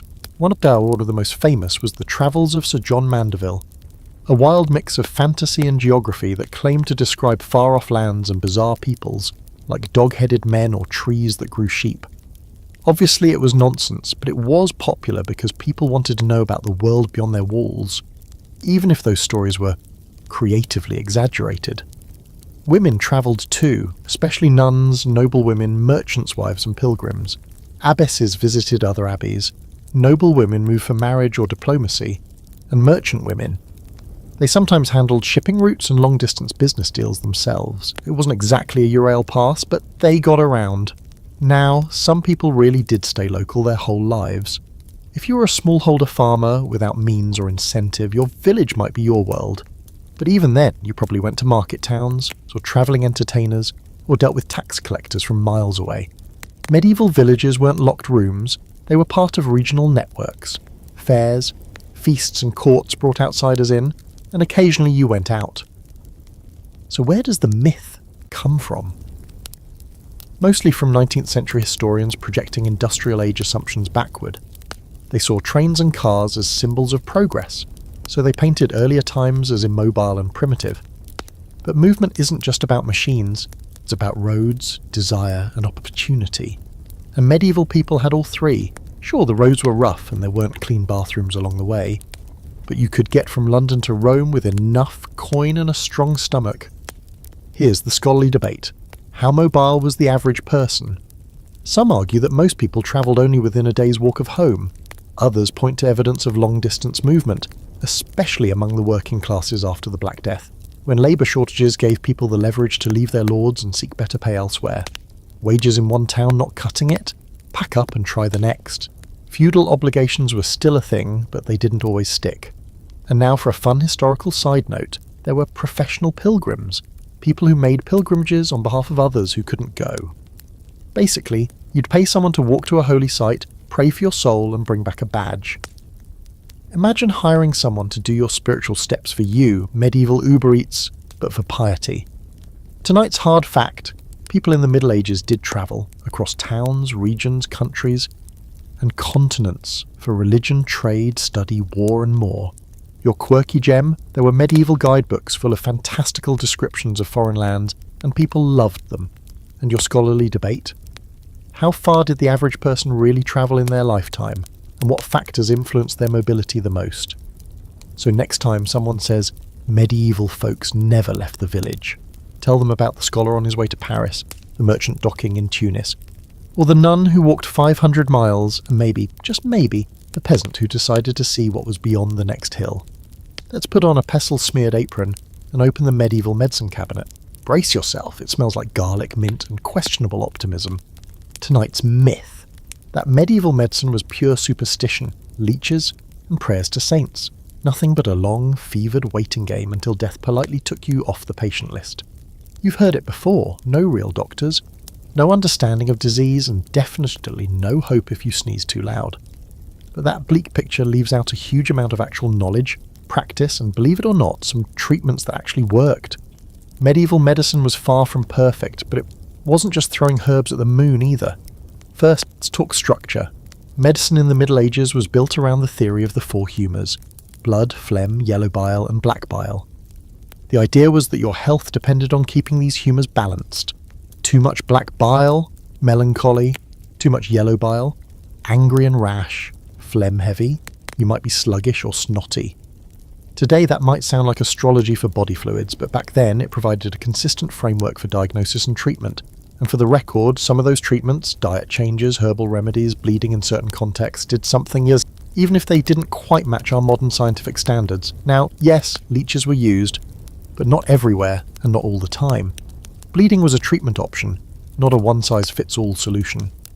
Doctors and barber surgeons, yes, barbers did surgery, more on that chaos in a second, had whole manuals outlining when, how, and where to bleed someone. It wasn't random bloodletting in a back alley. It was based on season, age, symptoms, even the alignment of the stars. That's right, astrology was a huge part of medieval medicine. Your chart might determine whether today's the best day to lance that boil or not. Silly? Maybe. But systematic? Absolutely. And speaking of surgery, let's talk about the medieval scalpel. It existed. So did bone saws, cautery irons, and trepanation drills for brain injuries. Medieval surgeons could remove bladder stones, treat cataracts, stitch wounds, and even perform amputations with surprising success. Anesthesia? Well, there were sleeping potions made from hemlock, mandrake, or opium derivatives. Risky, yes, but not entirely ineffective. And while surgical hygiene wasn't up to 21st century standards, no gloves, no Purell, some texts do recommend washing wounds with wine or vinegar to prevent infection. Not bad for an era supposedly devoid of medical sense. Now, where did they learn this stuff? From books, lots of books. Medical knowledge in medieval Europe was heavily influenced by earlier Greek, Roman, and Islamic texts. Galen, Hippocrates, and Avicenna were standard reading. The Canon of Medicine by Avicenna was a medical textbook for centuries. Translated into Latin, it spread through universities across Europe. Yes, universities. Medicine was an actual degree. You could become a licensed physician in Paris, Bologna, or Salerno, complete with gowns, titles, and long Latin-filled lectures. And here's the quirky fact of the night. The barber surgeon wasn't just a guy with scissors. He pulled teeth, set bones, lanced abscesses, and even performed battlefield surgeries. The classic barber pole, white and red stripes, comes from the blood-stained rags they'd hang outside to dry. So next time you're getting a trim, just remember, a few hundred years ago, that chair could have also been your amputation station. But it wasn't all men in academic robes. Women were also healers, midwives, herbalists, and apothecaries. They passed knowledge down through generations, grew medicinal herbs, and often had a better bedside manners than their male counterparts. Some noble women ran their own informal clinics on estates. Hildegard of Bingen, a 12th century abbess, wrote medical treatises alongside her mystical visions and musical compositions. Of course, women healers sometimes found themselves accused of witchcraft if things went wrong, but that had more to do with politics and power than actual beliefs about health. Now, here's the scholarly debate. How effective was medieval medicine? Some argue that it was more symbolic and comforting than curative, that treatments were rituals designed to give patients hope, not results.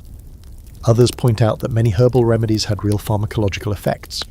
Garlic for infections, willow bark for pain, hello, natural aspirin, honey as an antiseptic. It's not all snake oil. Even the dreaded plague doctor outfit with its beaked masks stuffed with herbs wasn't entirely nonsense. The herbs didn't stop the disease, but they masked the smell and maybe even filtered a few pathogens through sheer luck. Hospitals existed too. Not quite the sterile, fluorescent lit variety we know today, but institutions where people were cared for, fed, washed, and sometimes even healed. Many were run by religious orders. Monks and nuns provided round-the-clock care, especially for the poor and travellers. Charity was central to the mission, but so was actual nursing. They recorded symptoms, kept patients warm, offered treatments, and kept things cleaner than many later hospitals would. Medieval medicine also adapted. During the Black Death, some doctors started isolating patients, avoiding crowded areas, and wearing protective gear. The results were mixed, because, plague, but the instinct to prevent spread was there. Quarantine, in fact, was a medieval invention, starting in port cities like Venice, where ships had to wait 40 days, a quaranta, before unloading. It wasn't perfect science, but it showed that observation, trial, and even public health policies existed long before Pasteur and penicillin. Of course, there were also the weird remedies.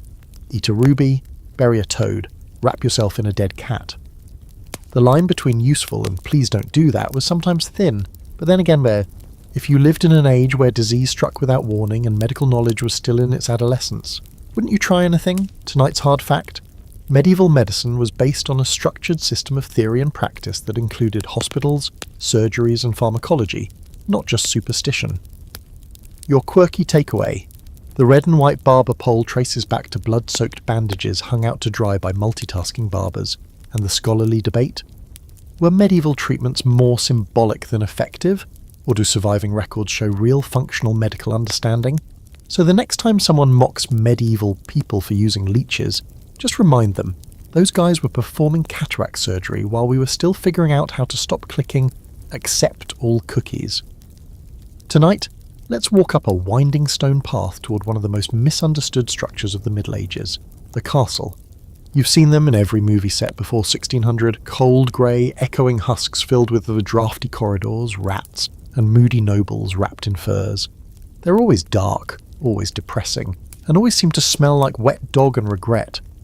The popular idea is that castles were basically glorified dungeons, just slightly more vertical, where everyone froze, suffered and brooded. But surprise, castles were not medieval punishment boxes. In fact, many of them were lively, colourful, and even comfortable homes, by medieval standards anyway. Let's step inside one. You're entering a noble's castle in 14th century France. The outer walls might be intimidating, sure. They're built for defence, not curb appeal. But the interior tells a different story. Tapestries line the walls, not just for decoration, but for insulation. Floors are covered in rushes, sometimes scented with herbs. Large windows, glass, if you're lucky and loaded, let in natural light. The hearth is roaring. Cushioned benches line the great hall. The walls are painted, yes, painted, with murals or bold geometric patterns. This place isn't a stone prison. It's designed to impress guests, keep out enemies, and most importantly, keep the family warm and dry. And the colours, vibrant. Medieval people loved colour. They painted the ceilings, added bright coats of arms, and used richly dyed textiles everywhere. Castles weren't grey inside, they were practically kaleidoscopic. If you think they were all dull and miserable, blame centuries of erosion and restoration stripping them down to bare stone. That moody Gothic look is more of a modern aesthetic than a historical truth. Of course, castles were fortified for a reason. They were military structures as much as homes. Thick walls, moats, arrow slits, portcullises. These were meant to repel sieges, not host dinner parties. But when not under threat, life inside a castle was surprisingly full. Nobles hosted feasts. Musicians performed, children played with toys, yes, actual toys, and guests arrived regularly. If you were a servant or cook, sure, your quarters were more modest, but even then, castles were usually better than peasant cottages. They had food, structure, and a tight-knit community, and bathhouses. Yes, bathhouses. Here's the quirky bit. Some castles had actual plumbings, not like your modern pipes and sinks setup, but there were garderobes, toilets, built into the walls with vertical shafts so people carried waste down into cesspits or moats. Some castles even had rudimentary flushing systems using rainwater. Hot water? In some cases, yes. Heated in a cauldron and poured into bathtubs made of wood or stone. Luxury? Not quite. But you wouldn't be sitting in a corner of the Great Hall, freezing your chainmail off. Let's not forget about food. Castle kitchens were vast operations. There were whole teams dedicated to baking, brewing, roasting, spicing and serving. Meals for the Lord's table were elaborate, especially during holidays or important visits. You would get roasts, pies, stews, candied fruit, mulled wine, and exotic spices, sometimes even entertainment mid-course. Picture a peacock served with its feathers reattached, or a pie that releases live birds when sliced. Medieval castles weren't just about defence, they were about display. Now, that said, not all castles were comfy palaces. Some were hastily built strongholds on the border of enemy territory. Wooden motte and Bailey designs were quick to throw up and not especially cosy. And if your lord was more into warfare than hospitality, your castle might feel like boot camp. But many of the great stone castles of Europe evolved over time into refined residences. They added solas, private rooms with fireplaces for the lord and lady. They had private chapels, libraries, and even enclosed gardens. Life in a castle wasn't always luxurious, but it wasn't the eternal misery pit we're often shown either. And let's be honest, no matter how warm the hearth, it could get cold. Castles were still made of stone and insulation only went so far, winters were tough. But that's why everyone wore layers, huddled together, and used those tapestries for more than just decoration. You might not have a thermostat, but you'd make it work, with wool, furs, and strategic proximity to the fireplace. Now here's the scholarly debate. Were castles primarily homes or military fortresses? The answer varies. In early medieval times, especially post-Norman conquest, castles were aggressively functional, meant to hold land and keep peasants in line. But over the centuries, as stability increased and nobles shifted towards status display, castles became more about prestige than protection. By the late Middle Ages, some castles were so elaborate and well-appointed that they started blending into what we'd now call palaces. And then there's the social side. Castles weren't just homes, they were power centres. Justice was administered here. Taxes were collected, contracts were signed, marriages were arranged, gossip was currency. The Great Hall wasn't just a dining space, it was a political stage. If you were invited to dine at a noble's castle, you weren't just being fed, you were being evaluated, tested, manoeuvred. Medieval social networking with meat pies and minstrels, your fringe detail of the night. Some castles had designated listening holes, tiny architectural features built into walls so that servants or spies could discreetly overhear conversations. Surveillance isn't new, folks. It just used to come with cloaks and candles. Tonight's hard historical fact: castles were homes as well as fortresses, often comfortable, colourful and socially vibrant, not just cold stone prisons. Your quirky bonus: barber surgeons weren't the only multitaskers. Some castle walls had built-in listening holes for a bit of medieval eavesdropping. And the scholarly debate? How much did castles shift from military strongholds to domestic status symbols over the course of the Middle Ages? So next time someone says, "I bet castles were miserable to live in," ask them if they've ever tried soaking in a wooden bathtub next to a roaring fire under painted ceilings while eating a gilded swan. Not so miserable now, huh? Let's pull up a tapestry-draped chair and get real about the role of women in the Middle Ages, because the myth floating around is loud and lazy, that women had zero power. None.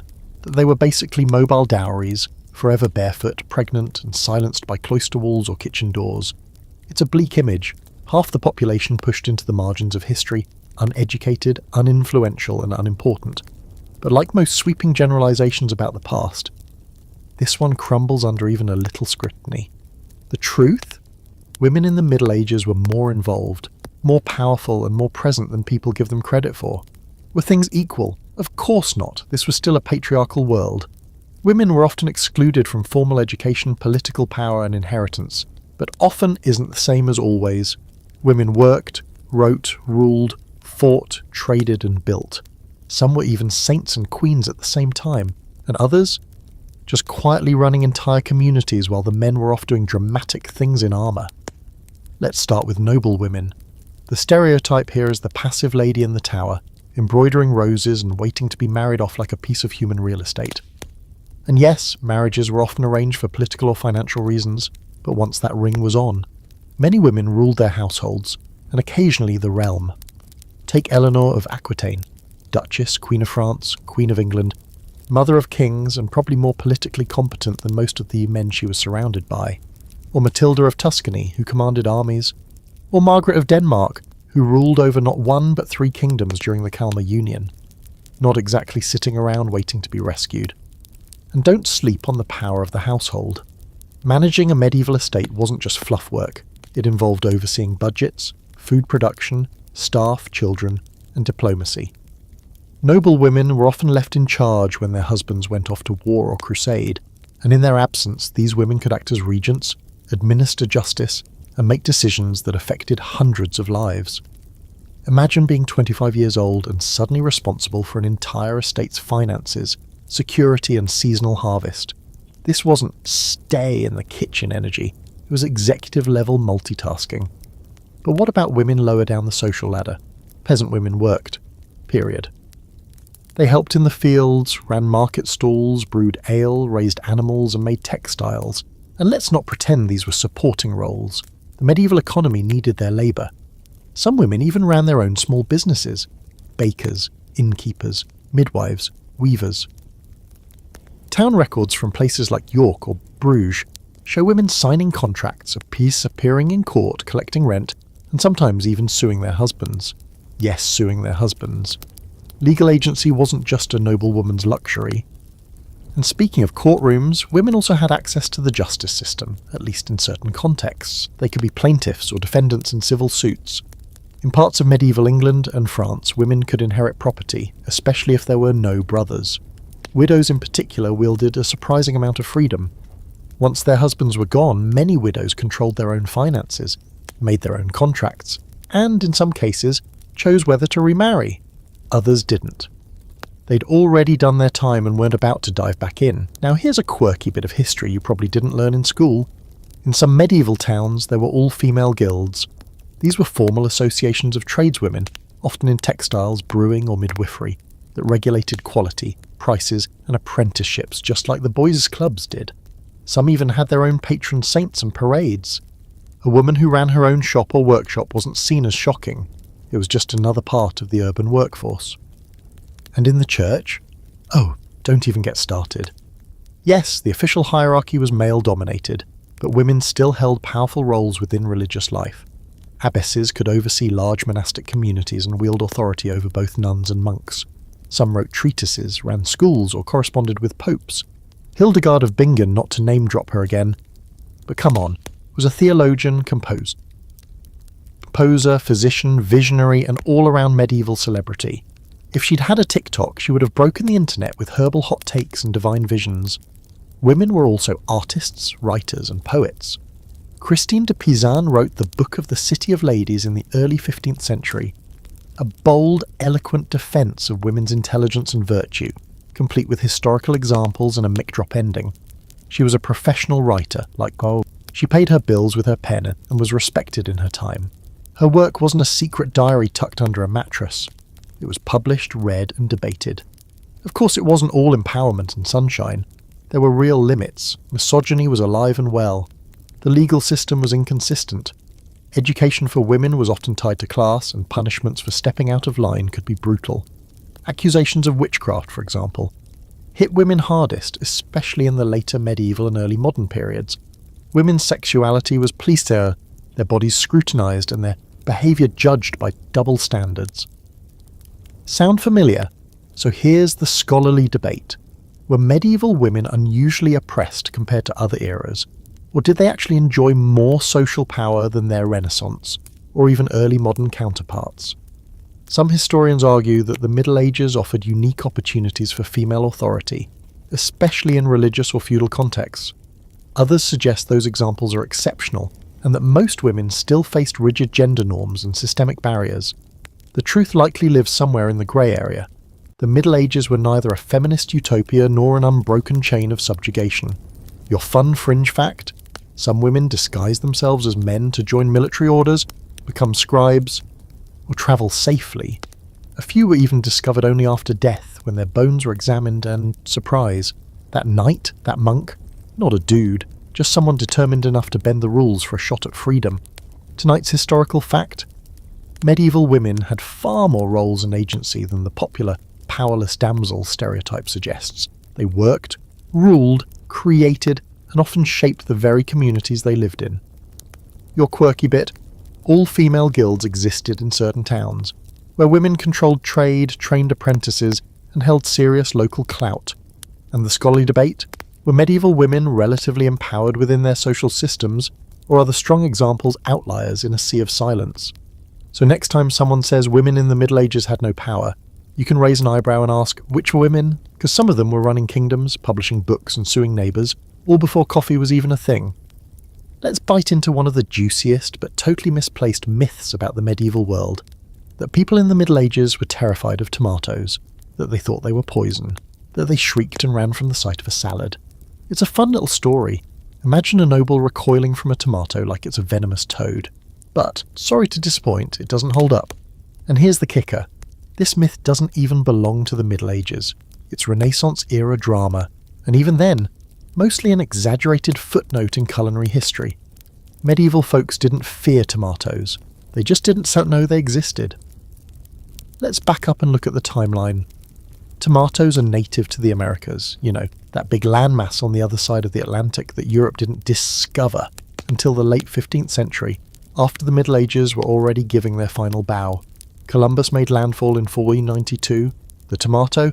It didn't start appearing in European botanical records until the mid-1500s, so medieval people weren't afraid of tomatoes. They had no clue what a tomato was. If you'd shown one to a medieval farmer in 1200, they might have admired it, sniffed it, poked it with a stick, and then gone right back to tending their cabbages, completely unbothered. So where did the tomato panic idea come from? That's a Renaissance and early modern issue, mostly in Northern Europe. When tomatoes did show up, people weren't sure how to categorise them. Were they edible, decorative, medicinal, dangerous? They were part of the nightshade family, which includes some truly toxic plants like belladonna and mandrake, so suspicion wasn't entirely unfounded. But poison? That was mostly a result of poor tableware choices. Here's the weird twist. Wealthy Europeans in the 16th and 17th centuries often ate off pewter plates, which are made from tin and sometimes contained lead. Tomatoes are acidic. When acidic food touches lead-containing metal, it can leach toxins into the dish. People started getting sick. Naturally, they blamed the tomato, not the plate. So the nobleman wasn't poisoned by the tomato, he was poisoned by his own fancy table setting. Classic. But again, none of this is medieval. It's part of the culinary growing pains that came after the Middle Ages, when Europe was still trying to figure out what the New World had handed them. Tomatoes, potatoes, chili peppers, corn, cacao, vanilla. All these revolutionary ingredients were completely unknown to medieval Europe. Their food was based on what was locally grown or imported via trade with the East and North Africa. No marinara, no fries, no chocolate truffles. And yet, as we discussed earlier, it was anything but bland. Now, while tomatoes were MIA, medieval Europe had its own extensive plant lore. Cabbage, onions, garlic, turnips, leeks, lentils, peas, beans, apples, pears, cherries and plums were standard fare. Herbs like sage, thyme, rosemary and parsley grew in gardens, and were used in both cooking and medicine. Spices like pepper, cinnamon and saffron, imported at great expense, were culinary gold. And even without tomatoes, medieval cooks knew how to make rich sauces, savoury potages, and fruit-based condiments that gave food real depth. So yes, they were doing just fine. Here's a quirky fact for the night. The first recorded European recipe for tomatoes appears in a 1692 Neapolitan cookbook, and even that was copied from a Spanish source. It was a stew-like dish with eggplant and onions. There's no mention of fear or poison, just a practical way to turn this weird red fruit into something delicious. By the 18th century, tomatoes were well on their way to becoming the cornerstone of southern European cuisine. The scholarly debate here is fun. How quickly did New World foods enter the European diet, and why were some adopted faster than others? Potatoes took a long time to catch on in some places, France in particular. Meanwhile, tomatoes spread more rapidly in Spain and Italy, likely because of climate, availability, and local culinary traditions. Some historians suggest cultural conservatism slowed the adoption of new foods. Others point out that people were eager to try novel ingredients. especially if they were easy to grow and added variety to existing diets. Meanwhile, other food myths have been slapped onto the Middle Ages without context. No forks, not true. While forks weren't common early on, by the High Middle Ages, the upper classes were using them, especially in Italy. Belief in poisonous potatoes, again, a later issue. And that thing about people thinking tomatoes were aphrodisiacs? There's some truth there. But again, that's post-medieval sauciness. What's really going on here is that we tend to lump everything pre-industrial into one foggy ancient past and paint it with the same brush. So if tomatoes were feared in 1600, as surely the medieval folks in 1200 must have feared them too, right? Nope, tomatoes were still chilling in the Andes, minding their own business, waiting to become pizza sauce. Tonight's hard fact: tomatoes didn't exist in Europe during the Middle Ages and weren't feared until centuries later, thanks largely to bad science and worse tableware. Your quirky detail: early tomato skeptics weren't wrong because of superstition. They were accidentally poisoning themselves with lead-infused pewter plates. And the scholarly debate: what factors shaped the seed and spread of New World crops across post-medieval Europe, and why did some ingredients take centuries to become mainstream? So the next time someone claims medieval people thought tomatoes were poison, you can smile politely and say, "They didn't even know tomatoes existed, my dude." Then maybe hand them a fork just to complete the historical redemption arc. Alright, it's time to tackle one of the most stubborn, dramatic, and totally fabricated images in pop medieval history: the horned Viking helmet. You know the one. A muscled Norseman standing on the prow of a longship, wind in his beard, axe in hand, and a glorious set of horns sprouting from his helmet like an angry bull's crown. The problem? That helmet and the horns are completely fictional. Not, oh, it's exaggerated fictional. Fully made up. Vikings didn't wear horned helmets into battle, and the fact that we still picture them that way is a perfect case of history getting dressed up for the stage and refusing to take off the costume. So let's get this out of the way. No archaeological evidence has ever confirmed that Viking warriors wore horned helmets. Helmets did exist, simple iron ones, often rounded, sometimes with a nose guard, but they were practical. You don't strap a pair of antelope horns to your skull and then go swinging a sword in close combat, unless your goal is to die impressively. Real Viking helmets were made for function, not flair. So where did this idea come from? The short answer, the 19th century. More specifically, opera. In 1876, Richard Wagner debuted his legendary cycle Der Ring des Nibelungen, and the costume designers needed something suitably epic for the Norse gods and heroes. Horned helmets fit the bill.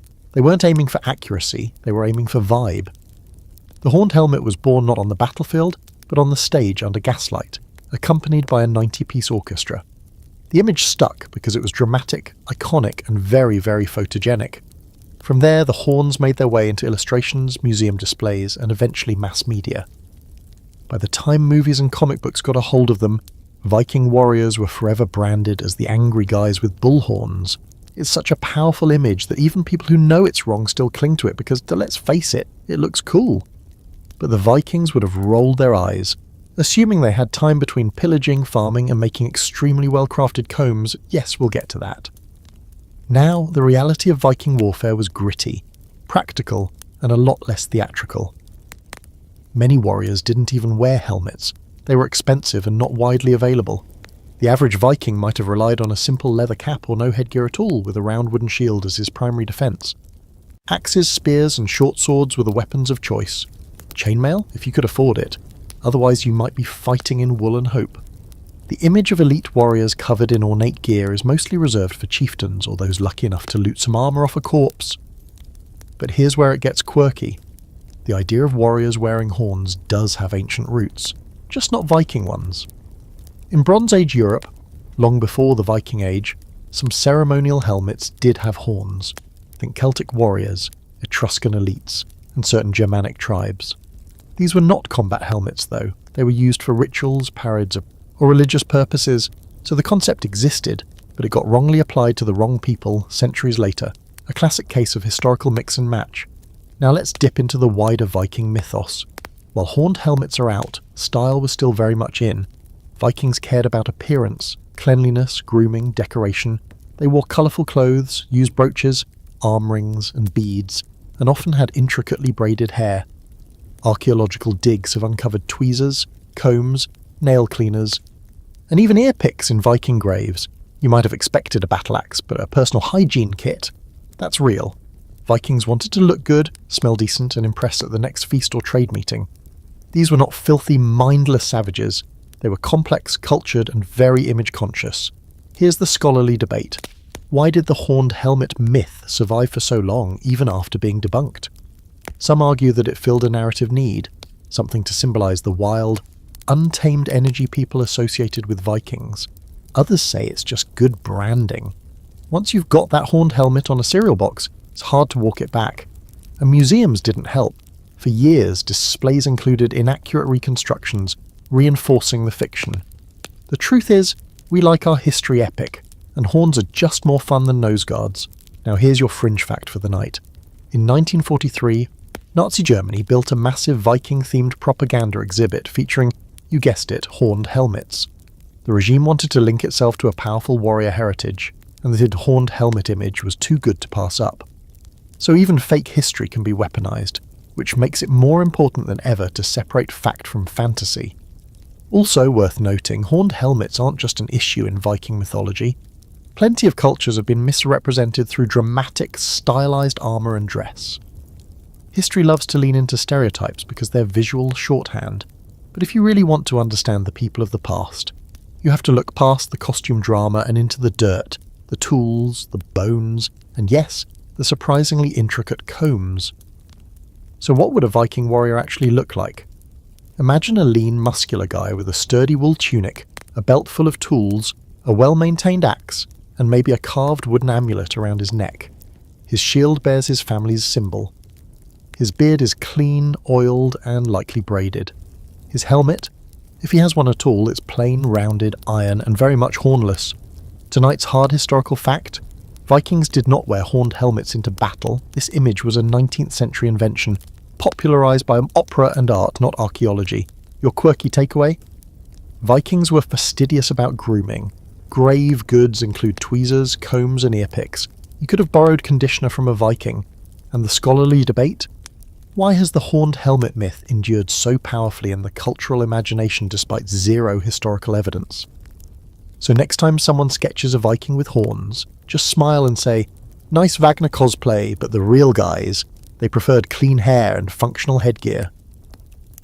Tonight we're sinking into the murky bubonic myth swamp of all medieval myths, that the Black Death was just one single sudden catastrophe that showed up, killed off half of Europe in a matter of months, and then disappeared like a bad Tinder date, one and done, boom, curtain. But here's the truth, less dramatic maybe, but far more fascinating. The plague wasn't one apocalyptic event.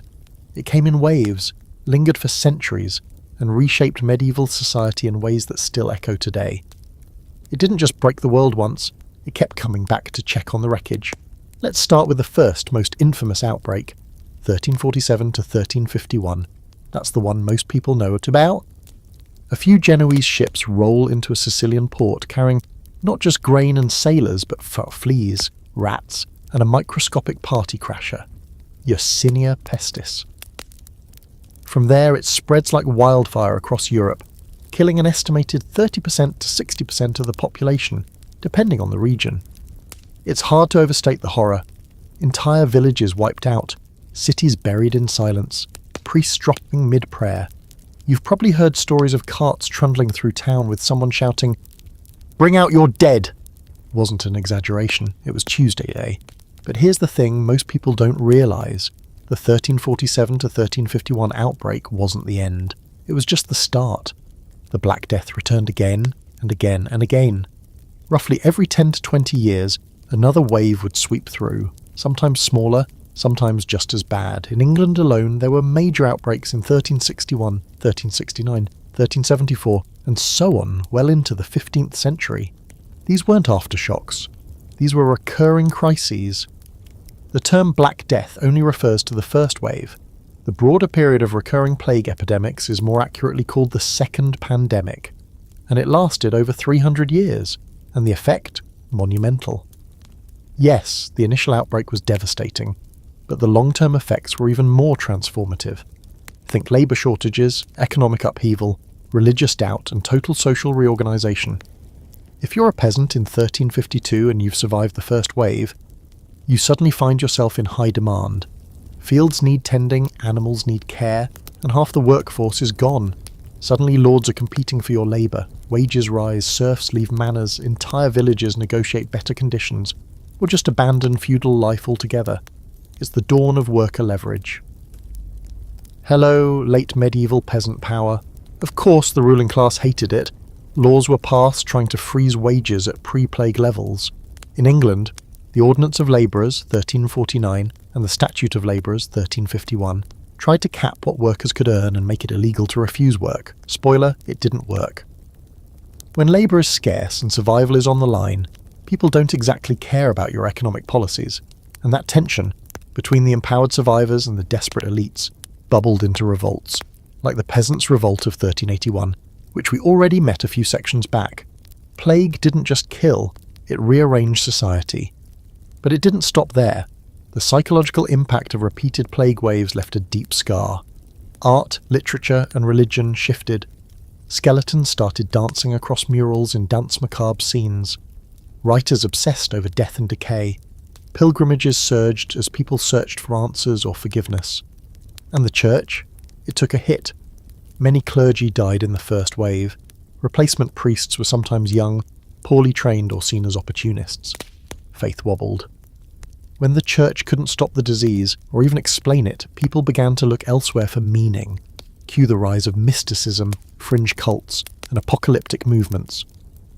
Groups like the Flagellants marched through Europe whipping themselves in public displays of penance, believing that suffering could end the plague. They were both dramatic and deeply unsettling, and the church, wary of losing control, eventually cracked down on them. But the fear was real.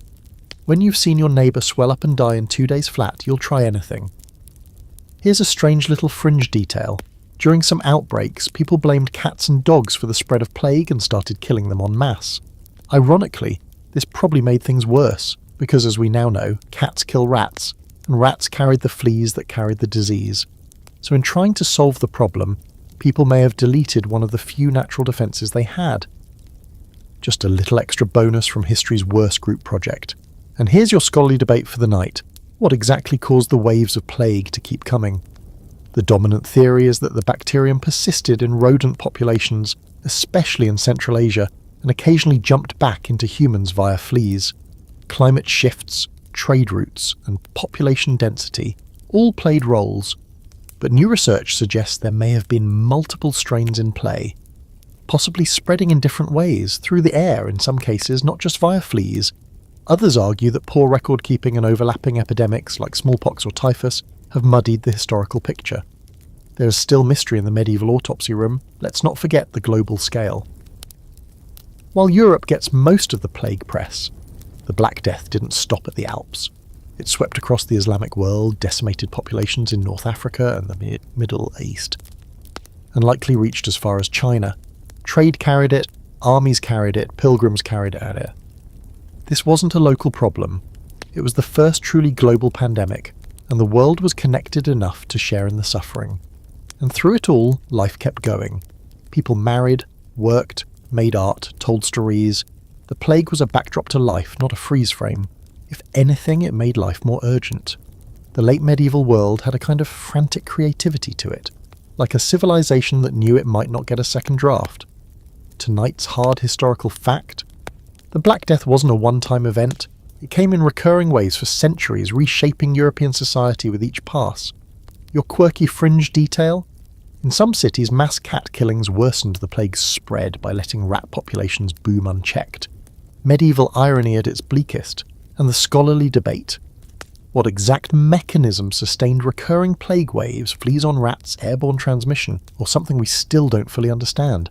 So next time someone says the Black Death killed half of Europe and then vanished, just nod slowly and say, yeah, except it didn't. It stuck around, made itself at home, and casually broke history more than once. Tonight we're headed into some seriously weird territory, because we're going to talk about animals on trial. Yes, actual animals. In medieval Europe, not only did humans get hauled into court, but pigs, rats, goats, and even insects could be accused, tried, and sometimes executed for crimes. It sounds like the premise of a Monty Python sketch or a fever dream from someone who's been reading too many law books in candlelight. But it happened. And not just once, multiple times. So the myth that medieval people thought animals had legal responsibilities? Shockingly, it's true. But, as always, the deeper you dig, the more complicated and strangely human it all becomes. Let's start with the basics. There were two main kinds of animal trials: secular and ecclesiastical. Secular courts dealt with domestic animals, usually pigs, and usually for murder. Yes, murder. If a pig attacked a child, which did happen, feral or improperly restrained pigs were known to be dangerous, the local authorities might arrest the pig, assign it a defense attorney, hold a formal trial, and if found guilty, execute it publicly. With all the trappings of human justice, because apparently nothing says community healing like hanging a pig. Meanwhile, ecclesiastical courts run by the church handled cases involving wild animals or pests, like locusts, mice, or weevils. If these creatures were damaging crops or property, they might be summoned to court, given a chance to vacate the area, and if they didn't comply, excommunicated. Yes, you heard that right. There are records of beetles being given legal warnings, rats being threatened with divine punishment, entire swarms of insects being put on spiritual notice. Here's the head-scratcher. These weren't jokes. These trials were real, recorded in court documents, with witnesses, verdicts, and punishments. So why? Were medieval people just deeply confused about how animals work? Not exactly. Scholars still debate the logic behind this bizarre practice, but several theories offer insight. Some see it as a form of symbolic justice, an attempt to restore social order after a traumatic event. A pig killing out a child wasn't just a tragedy, it was a disruption of the community's moral fabric. Executing the pig, however absurd it sounds to us, was a way of saying this act won't go unpunished. Others argue it was a legal necessity. Medieval law often treated animals as property, but there were moments when that line blurred, especially if the animal caused harm. By putting the pig on trial rather than punishing the owner directly, the court avoided setting messy precedents. It also reinforced the idea that even the lowliest creature was subject to divine and earthly law. Justice applied to all, no exceptions. Still, there's no denying the fringe factor here. In one 15th century French case, a sow and her piglets were put on trial for killing a boy. The sow was found guilty and executed, but the piglets were acquitted. Why? Because witnesses said the piglets were too young to understand the crime. That's some serious legal nuance for a group of confused baby pigs. Another case from 1314 involved a bull who killed a man. The bull was promptly sentenced to death and hanged. Try fitting that into your standard crime drama plotline. But animal trials weren't just limited to pigs and bulls. In 1519, in the town of Stelvio, now in northern Italy, legal proceedings were brought against a group of field mice for destroying grain. They were provided with legal counsel, and the defense argued that the mice had a right to the land. The court, in all seriousness, allowed the case to proceed. You can't make this stuff up, because medieval lawyers already did. Now here's where the scholarly debate gets tangled. Were these trials really about justice, or were they elaborate rituals, cultural performances dressed up in legal language? Some historians argue that these trials reflect a world where people saw everything, animals, weather, disease, as part of a divine order. When something went wrong, it wasn't random, it was moral, and so justice had to be visible, even theatrical. Others argue that these trials weren't taken quite as seriously as they appear in the records, that they were half legal, half symbolic spectacles meant to reinforce communal values more than actually prosecute misbehaving livestock. Either way, they reveal something important about the medieval worldview. The boundary between humans and animals wasn't always sharp. Animals were part of daily life, often living in close quarters with people. They had names, they had jobs, they had personalities. When if they broke the rules, it felt personal. A pig killing a child wasn't just a freak accident. It felt like betrayal. And sometimes the animals weren't punished. They were protected. In one famous case in the 15th century, some towns tried to have rats legally expelled from their territory. The rats didn't show up to court. Shocking, I know, but their legal counsel argued they had a right to safe passage and should be granted time to evacuate. In some records, the judge agreed. The rats were given several days' grace. I'd love to know if they used it. Here's your quirky detail. Animal defendants were sometimes given legal representation by trained lawyers. Imagine going through years of university, becoming fluent in Latin, and then being assigned to defend a rooster who allegedly laid a demonic egg. Yes, that happened. The egg was thought to be a sign of the devil. The rooster was burned at the stake. The lawyer presumably updated his resume shortly after. Tonight's hard historical fact. Medieval courts really did try animals, pigs, rats, insects and more. Sometimes even assigning them lawyers and holding formal trials. Your quirky fringe detail. In at least one case, piglets were acquitted of murder because they were too young to form intent. Somewhere, a medieval judge gave that verdict with a straight face, and the scholarly debate. Were animal trials acts of real jurisprudence, or ritualized performances meant to restore moral order and social cohesion? So next time someone tells you medieval people were unsophisticated, just remember, they had a legal system nuanced enough to acquit baby pigs and summon mice to court. And let's be honest, that's still more coherent than some modern legal headlines. Tonight, we're entering the halls of medieval art, where everything is apparently ugly, weird, or laughably bad. You've seen it. Lopsided babies who look like middle-aged tax collectors, saints with impossibly stiff fingers, cross-eyed lions, and Jesus riding what appears to be a space hopper disguised as a donkey. The myth is simple and brutal, that medieval art was just bad. No sense of anatomy, no grasp of perspective, no emotional depth, just flat, awkward, and deeply confused about what humans even look like. But surprise, medieval art wasn't bad, it was intentional, brilliant in its own language, and when you understand what it was trying to do, you realise it wasn't about realism, it was about meaning. So first things first, medieval artists could do realism, they just didn't care to, at least not the way Renaissance artists did. Before the 15th century, art wasn't about replicating the natural world, it was about expressing the spiritual world. If you were painting the Virgin Mary, you weren't trying to catch her best angle or show off her cheekbones. You were representing holiness, so you gave her a golden halo, an otherworldly expression, and maybe even elongated proportions. Her body wasn't supposed to look real, it was supposed to look sacred. And before you laugh at those bug-eyed angels, consider that their faces weren't drawn for viewers like us. They were for people who lived in a world where symbolism trumped realism. Take the famous ugly baby Jesus trope. You've probably seen him, a baby with a receding hairline, suspicious gaze, and the face of someone who already hates your playlist. But those weren't failed baby portraits. Artists often depicted Jesus as a small man, not a baby, to reflect the theological idea that he was fully divine from birth. Cuddly infant didn't express that power. A tiny adult did. Creepy? Maybe. But it wasn't incompetence, it was dogma. Now let's talk about proportions and perspective. Medieval art doesn't follow modern rules of vanishing points or light sources. Instead, it uses hieratic scale, where the most important figure is the biggest, not the one closest to you. So if Mary's taking up half the painting and the donor looks like a Lego man beside her, that's not a mistake, that's a status cue. You should notice her first. She's literally bigger than you on purpose. Perspective wasn't wrong, or it just wasn't the point. Here's your quirky fact for the night. Medieval manuscripts are full of marginalia, those weird little drawings in the margins of religious texts. And let me tell you, they are unhinged. You'll find rabbits stabbing knights, nuns riding fish, snails fighting armoured men, and monkeys doing questionable things with kitchen utensils.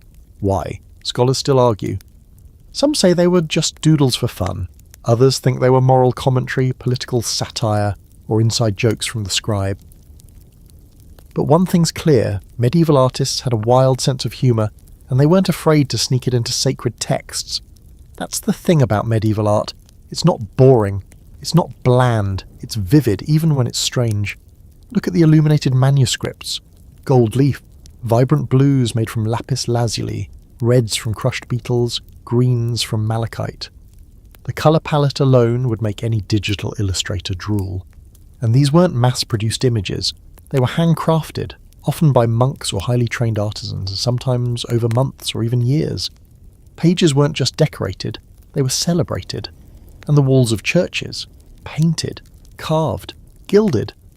You walk into a cathedral today and see bare stone, but in its prime, that same cathedral would have been dripping with colour and symbolism.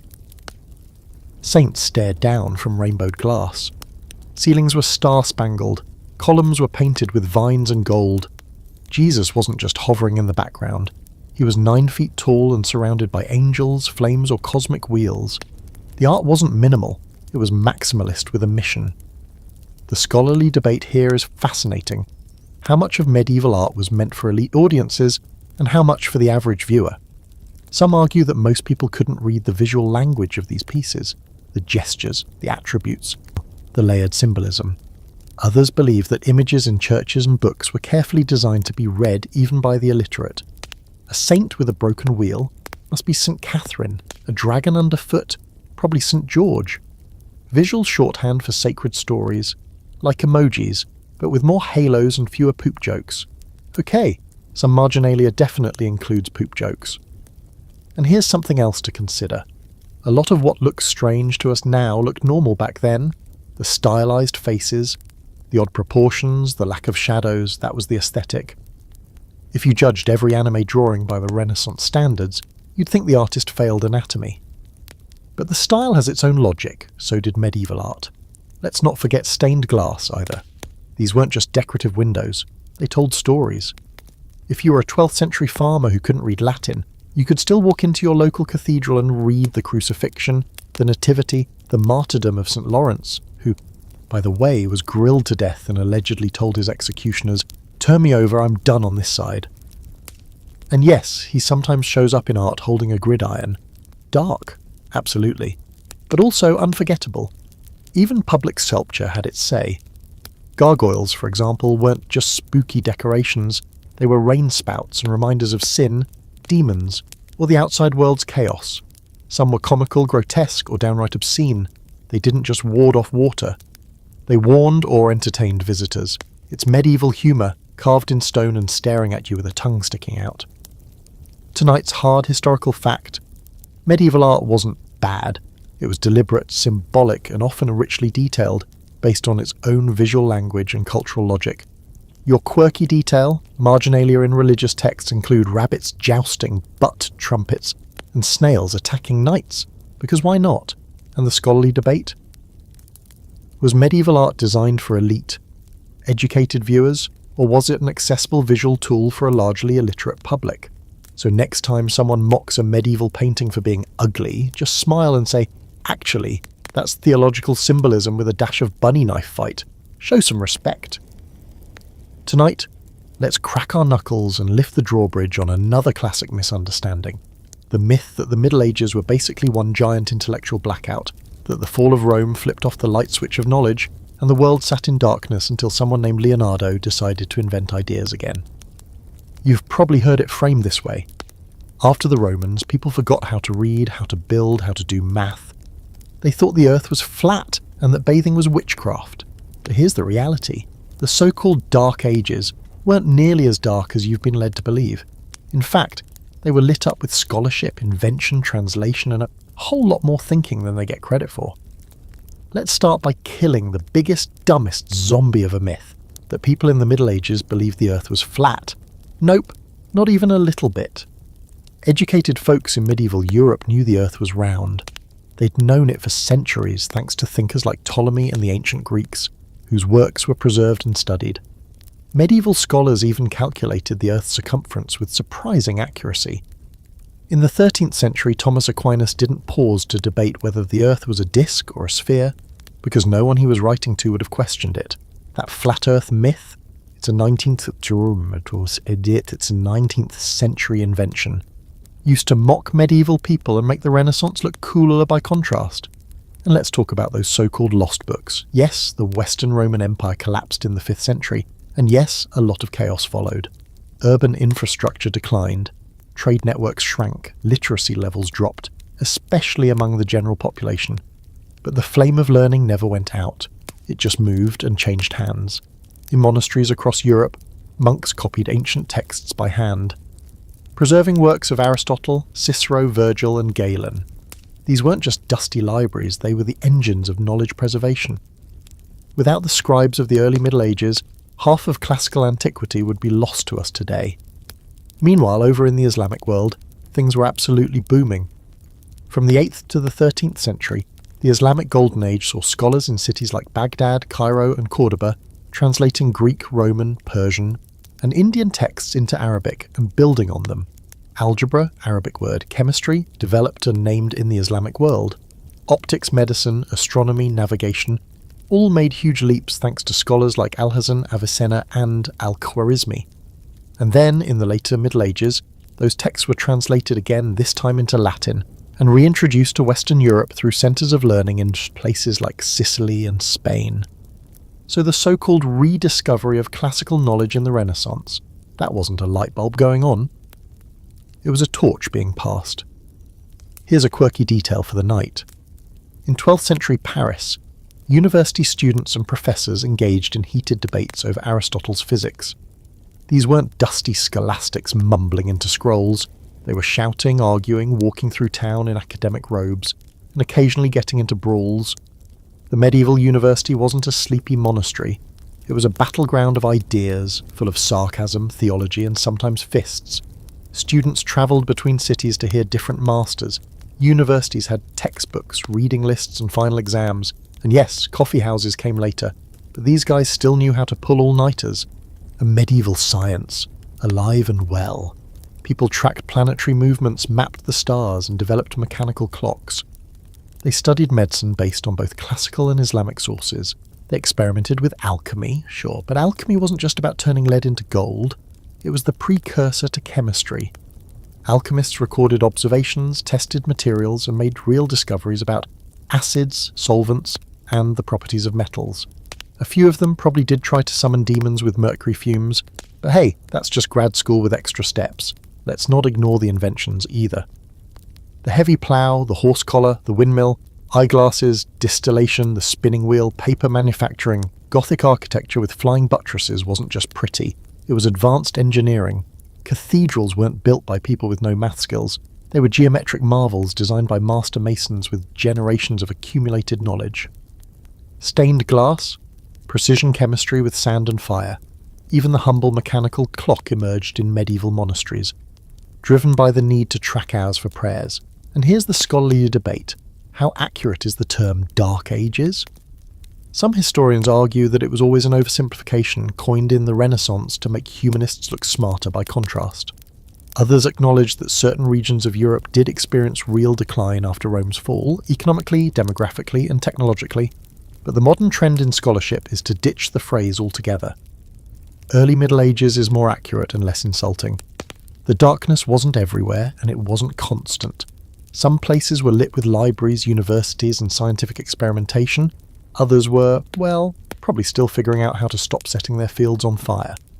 Here's a little bonus fun. Medieval people loved logic, like loved it. They turned theology into a logic puzzle factory. A famous question from medieval scholars was, how many angels can dance on the head of a pin? Which people today mock, but actually, that was a real exercise in metaphysical space, not a dumb joke. They weren't wasting time, they were pushing the limits of what logic could do when applied to faith. Call it weird if you want, but it's the ancestor of quantum philosophy in its own strange way. So let's put this tired myth to bed. The Middle Ages were not an intellectual void. They were a bridge between ancient and modern thought, full of thinkers who preserved knowledge, adapted it, and created entirely new systems of understanding. Without medieval scholasticism, there's no Renaissance. Without Arabic translations, there's no revival of Aristotle. Without the monks and manuscripts, half the books in your local library wouldn't exist. Tonight's hard historical fact: the Dark Ages weren't universally dark. Medieval Europe preserved, adapted, and expanded upon ancient knowledge while new ideas flourished across the Islamic world and beyond. Your quirky fringe detail. Medieval students in Paris were known for rowdy intellectual debates that occasionally escalated into street brawls. Philosophy, but make it WE, and the scholarly debate. Is the term Dark Ages a misleading Renaissance invention, or does it still apply to specific post-Roman periods of decline? So the next time someone scoffs that medieval people were too dumb to know the earth was round, just hand them a copy of De Sphera Mundi and tell them they're about 800 years late to the party.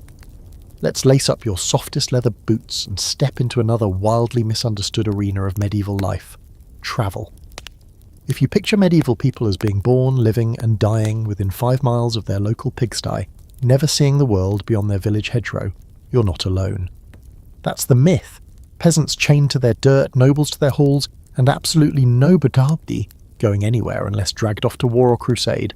But here's the twist. Yes, medieval travel was everywhere. The roads weren't always good, and the journeys weren't always safe, but people moved.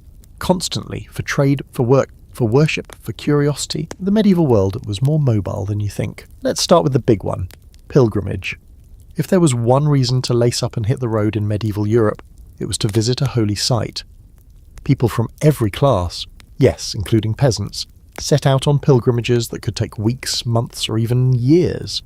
Santiago de Compostela in Spain, Canterbury in England, Rome, Jerusalem. These weren't just spiritual quests, they were adventures. Pilgrims carried badges, wore travel cloaks, and often travelled in large groups for safety. Along the way, they'd stay at monasteries, hospitals, and inns that catered specifically to travellers. Think medieval Airbnbs, but with more incense and less Wi-Fi. And here's something fun. Pilgrims wrote about their travels. One of the most famous is Marjorie Kempe, a 15th century mystic and extremely chatty traveller from England. She made it all the way to the Holy Land and back, no small feat for a middle-aged mother with no noble title. And she wasn't alone. Monks, merchants, soldiers and scholars made similar journeys, often leaving behind records, maps and letters as describing what they saw. These weren't people afraid to leave home. They were out chasing experiences, ideas, relics, and maybe a bit of divine forgiveness. But it wasn't all saints and sandals. Trade routes connected cities across continents, and medieval Europe was buzzing with markets, fairs and merchant caravans. Think of places like Bruges, Venice and Constantinople, cosmopolitan centres drawing people from across Europe, Asia and North Africa. The Hanseatic League, a network of trading cities in northern Europe, linked ports from London to Novgorod. If you were a wool trader in England or a spice merchant in Genoa, travel wasn't optional, it was your business model. You needed to get to fairs, ports and cities. You had ships to load, buyers to woo and cargo to haggle over. And people didn't just travel for religion or trade, some wandered in search of work. Journeymen, those skilled labourers in between apprentice and master, were expected to travel to gain experience. In the German-speaking world, this tradition even had a name, the waltz, where journeymen roamed the countryside for years, working under different masters, collecting techniques, and occasionally drinking too much at town festivals. You know, professional development with bonus sausages. Of course, there were dangers. Roads could be rough, robbers were real, and bridges could collapse under you with no warning. Weather could trap you for days in a leaky inn, and border crossings often meant bribing guards or arguing with tax collectors. Passports, sort of. Travellers sometimes carried letters of protection or badges identifying their purpose, especially pilgrims or messengers. But the idea of needing official permission to travel was more about status than geography. If you had a reason, some coin and a sturdy pair of boots, you could go pretty far. Here's your quirky fringe detail. One of the earliest known travel guides was written in the Middle Ages. It was called The Guide for the Pilgrim to Santiago de Compostela, compiled in the 12th century. It includes detailed routes, descriptions of towns, advice on local customs, warnings about which inns to avoid, and even restaurant recommendations, though those usually sounded like, "with the innkeeper who waters the wine and overcooks the lamb." Still, it's the medieval version of Lonely Planet, and it shows just how structured long-distance travel could be. And don't forget the Crusaders, tens of thousands of people from across Europe making their way to the Middle East over land and sea, sometimes for years. These journeys weren't just about battle, they were logistical operations on a massive scale. Provisioning food, animals, ships, shelter. You weren't just marching into history, you were basically trying to backpack across multiple continents with a sword and questionable maps. Crusader routes passed through cities like Constantinople, Antioch and Acre, and along the way, travellers wrote home, traded goods, got married, and sometimes never came back. The scholarly debate here is fascinating. Just how mobile was the average person in medieval Europe? Some argue that yes, most people did stay local, that the cost, time and danger made travel rare. Others point to surviving records, pilgrimage badges found hundreds of miles from their origin, merchant logs, court records showing cross-regional movement, and argue that, while not everyone was Marco Polo, mobility was woven into medieval life more than we assume. It probably depended on your profession, your gender, your class, and your luck, but movement wasn't reserved for the elite. Speaking of polo, he gets a lot of credit for his travels to Asia, and rightfully so. But he wasn't the only one. Before him, Muslim traveller Ibn Battuta logged tens of thousands of miles across Africa, the Middle East, India and China. Jewish merchants like Benjamin of Tudela wrote about life in foreign lands. And let's not forget the Norse, who crossed the North Atlantic to Iceland, Greenland and even Vinland, possibly Newfoundland, centuries before Columbus set sail. Medieval people weren't afraid of the horizon, they chased it. And here's something to really fry your gypsy brain. There were postal systems. Not as fast or reliable as FedEx, sure, but monasteries, universities and royal courts had no networks for sending letters. Messengers travelled on foot, horseback and even boat, carrying everything from royal orders to love poems to shopping lists. The infrastructure existed, just a little slower and more prone to wolf attacks. Tonight's hard historical fact, and medieval people travelled far more than modern myths suggest, for trade, pilgrimage, work, diplomacy and exploration.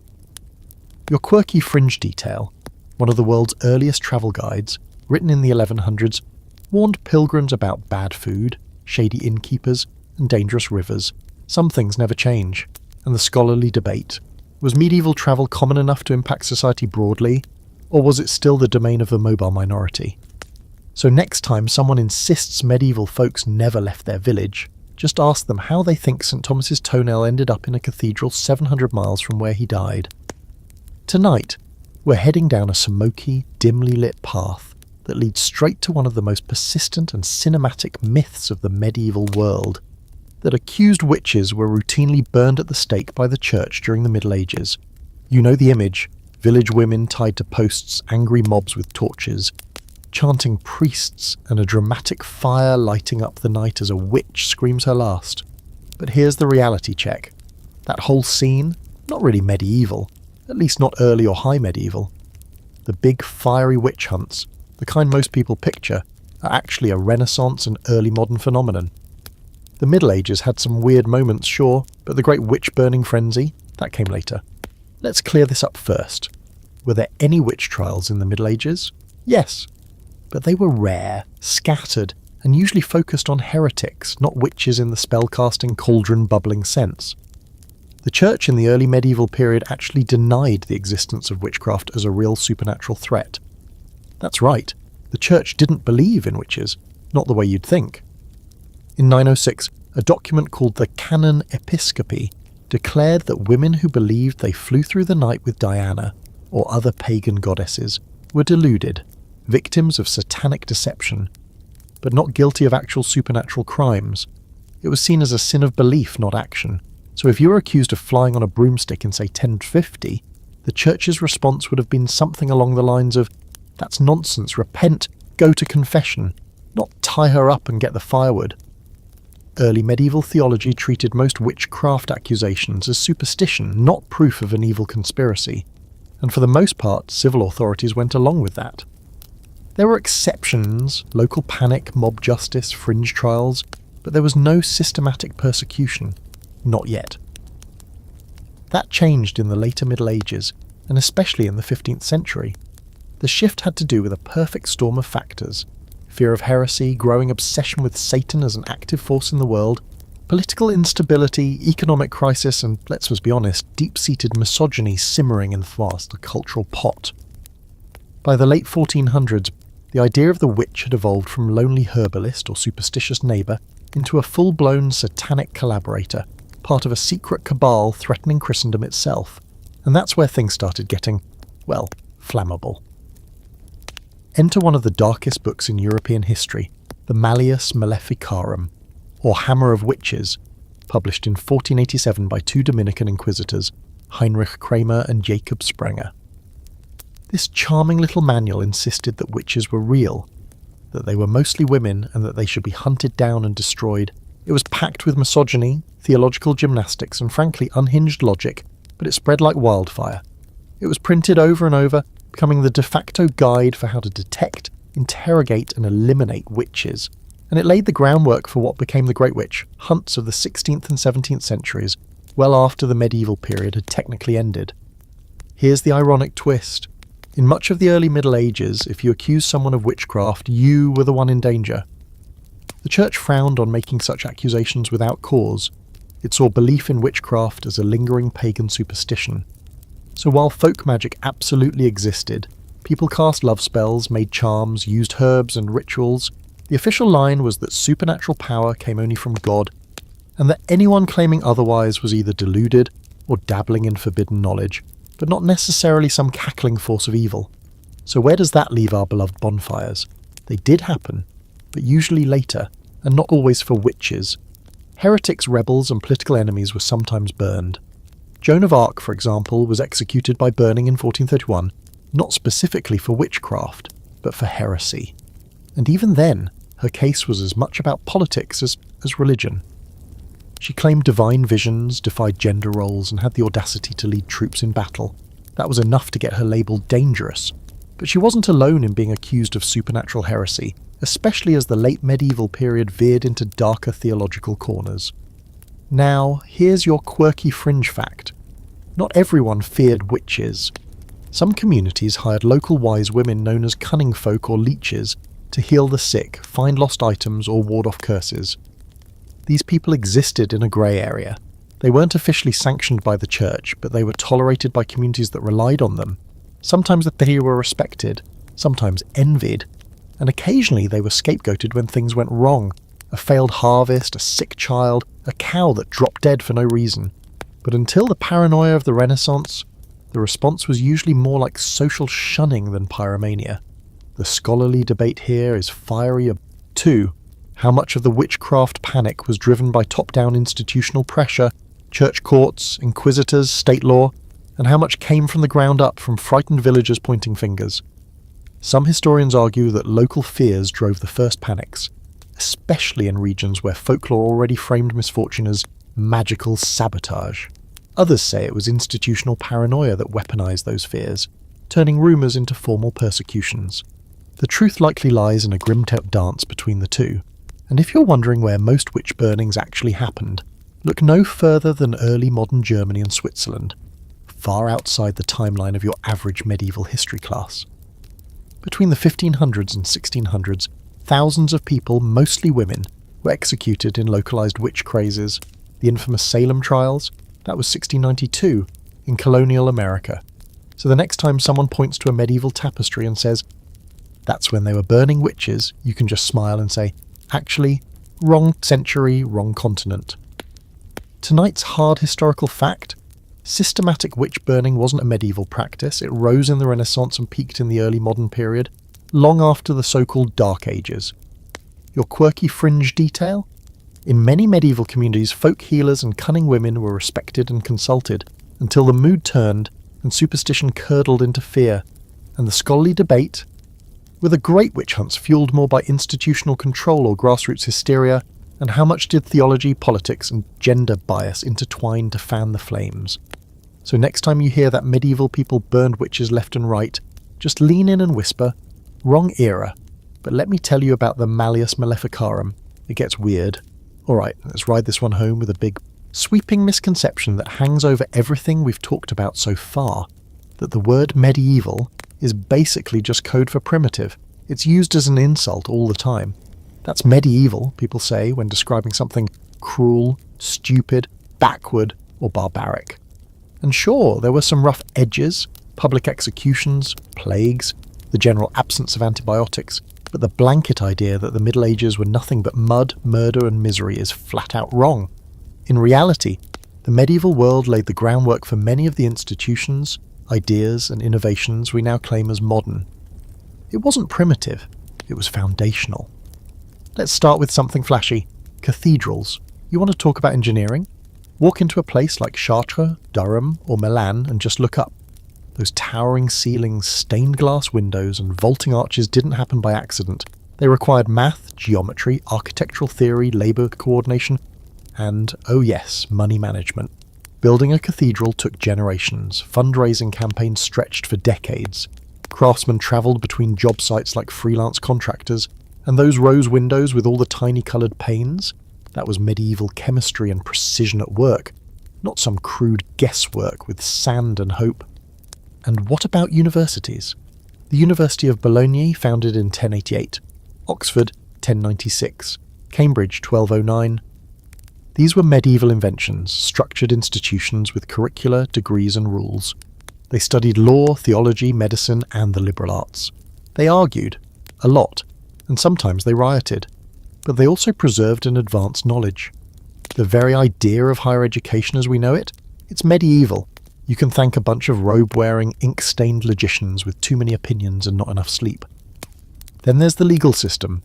Trial by jury, property rights, written contracts, medieval foundations. Sure, justice wasn't perfect, ask anyone who had to survive a feud or got dunked in a river to prove their innocence. But codified law was spreading. Legal documents were written, copied, archived. Royal courts emerged. Precedents were set. Towns developed charters and councils. It wasn't a free-for-all.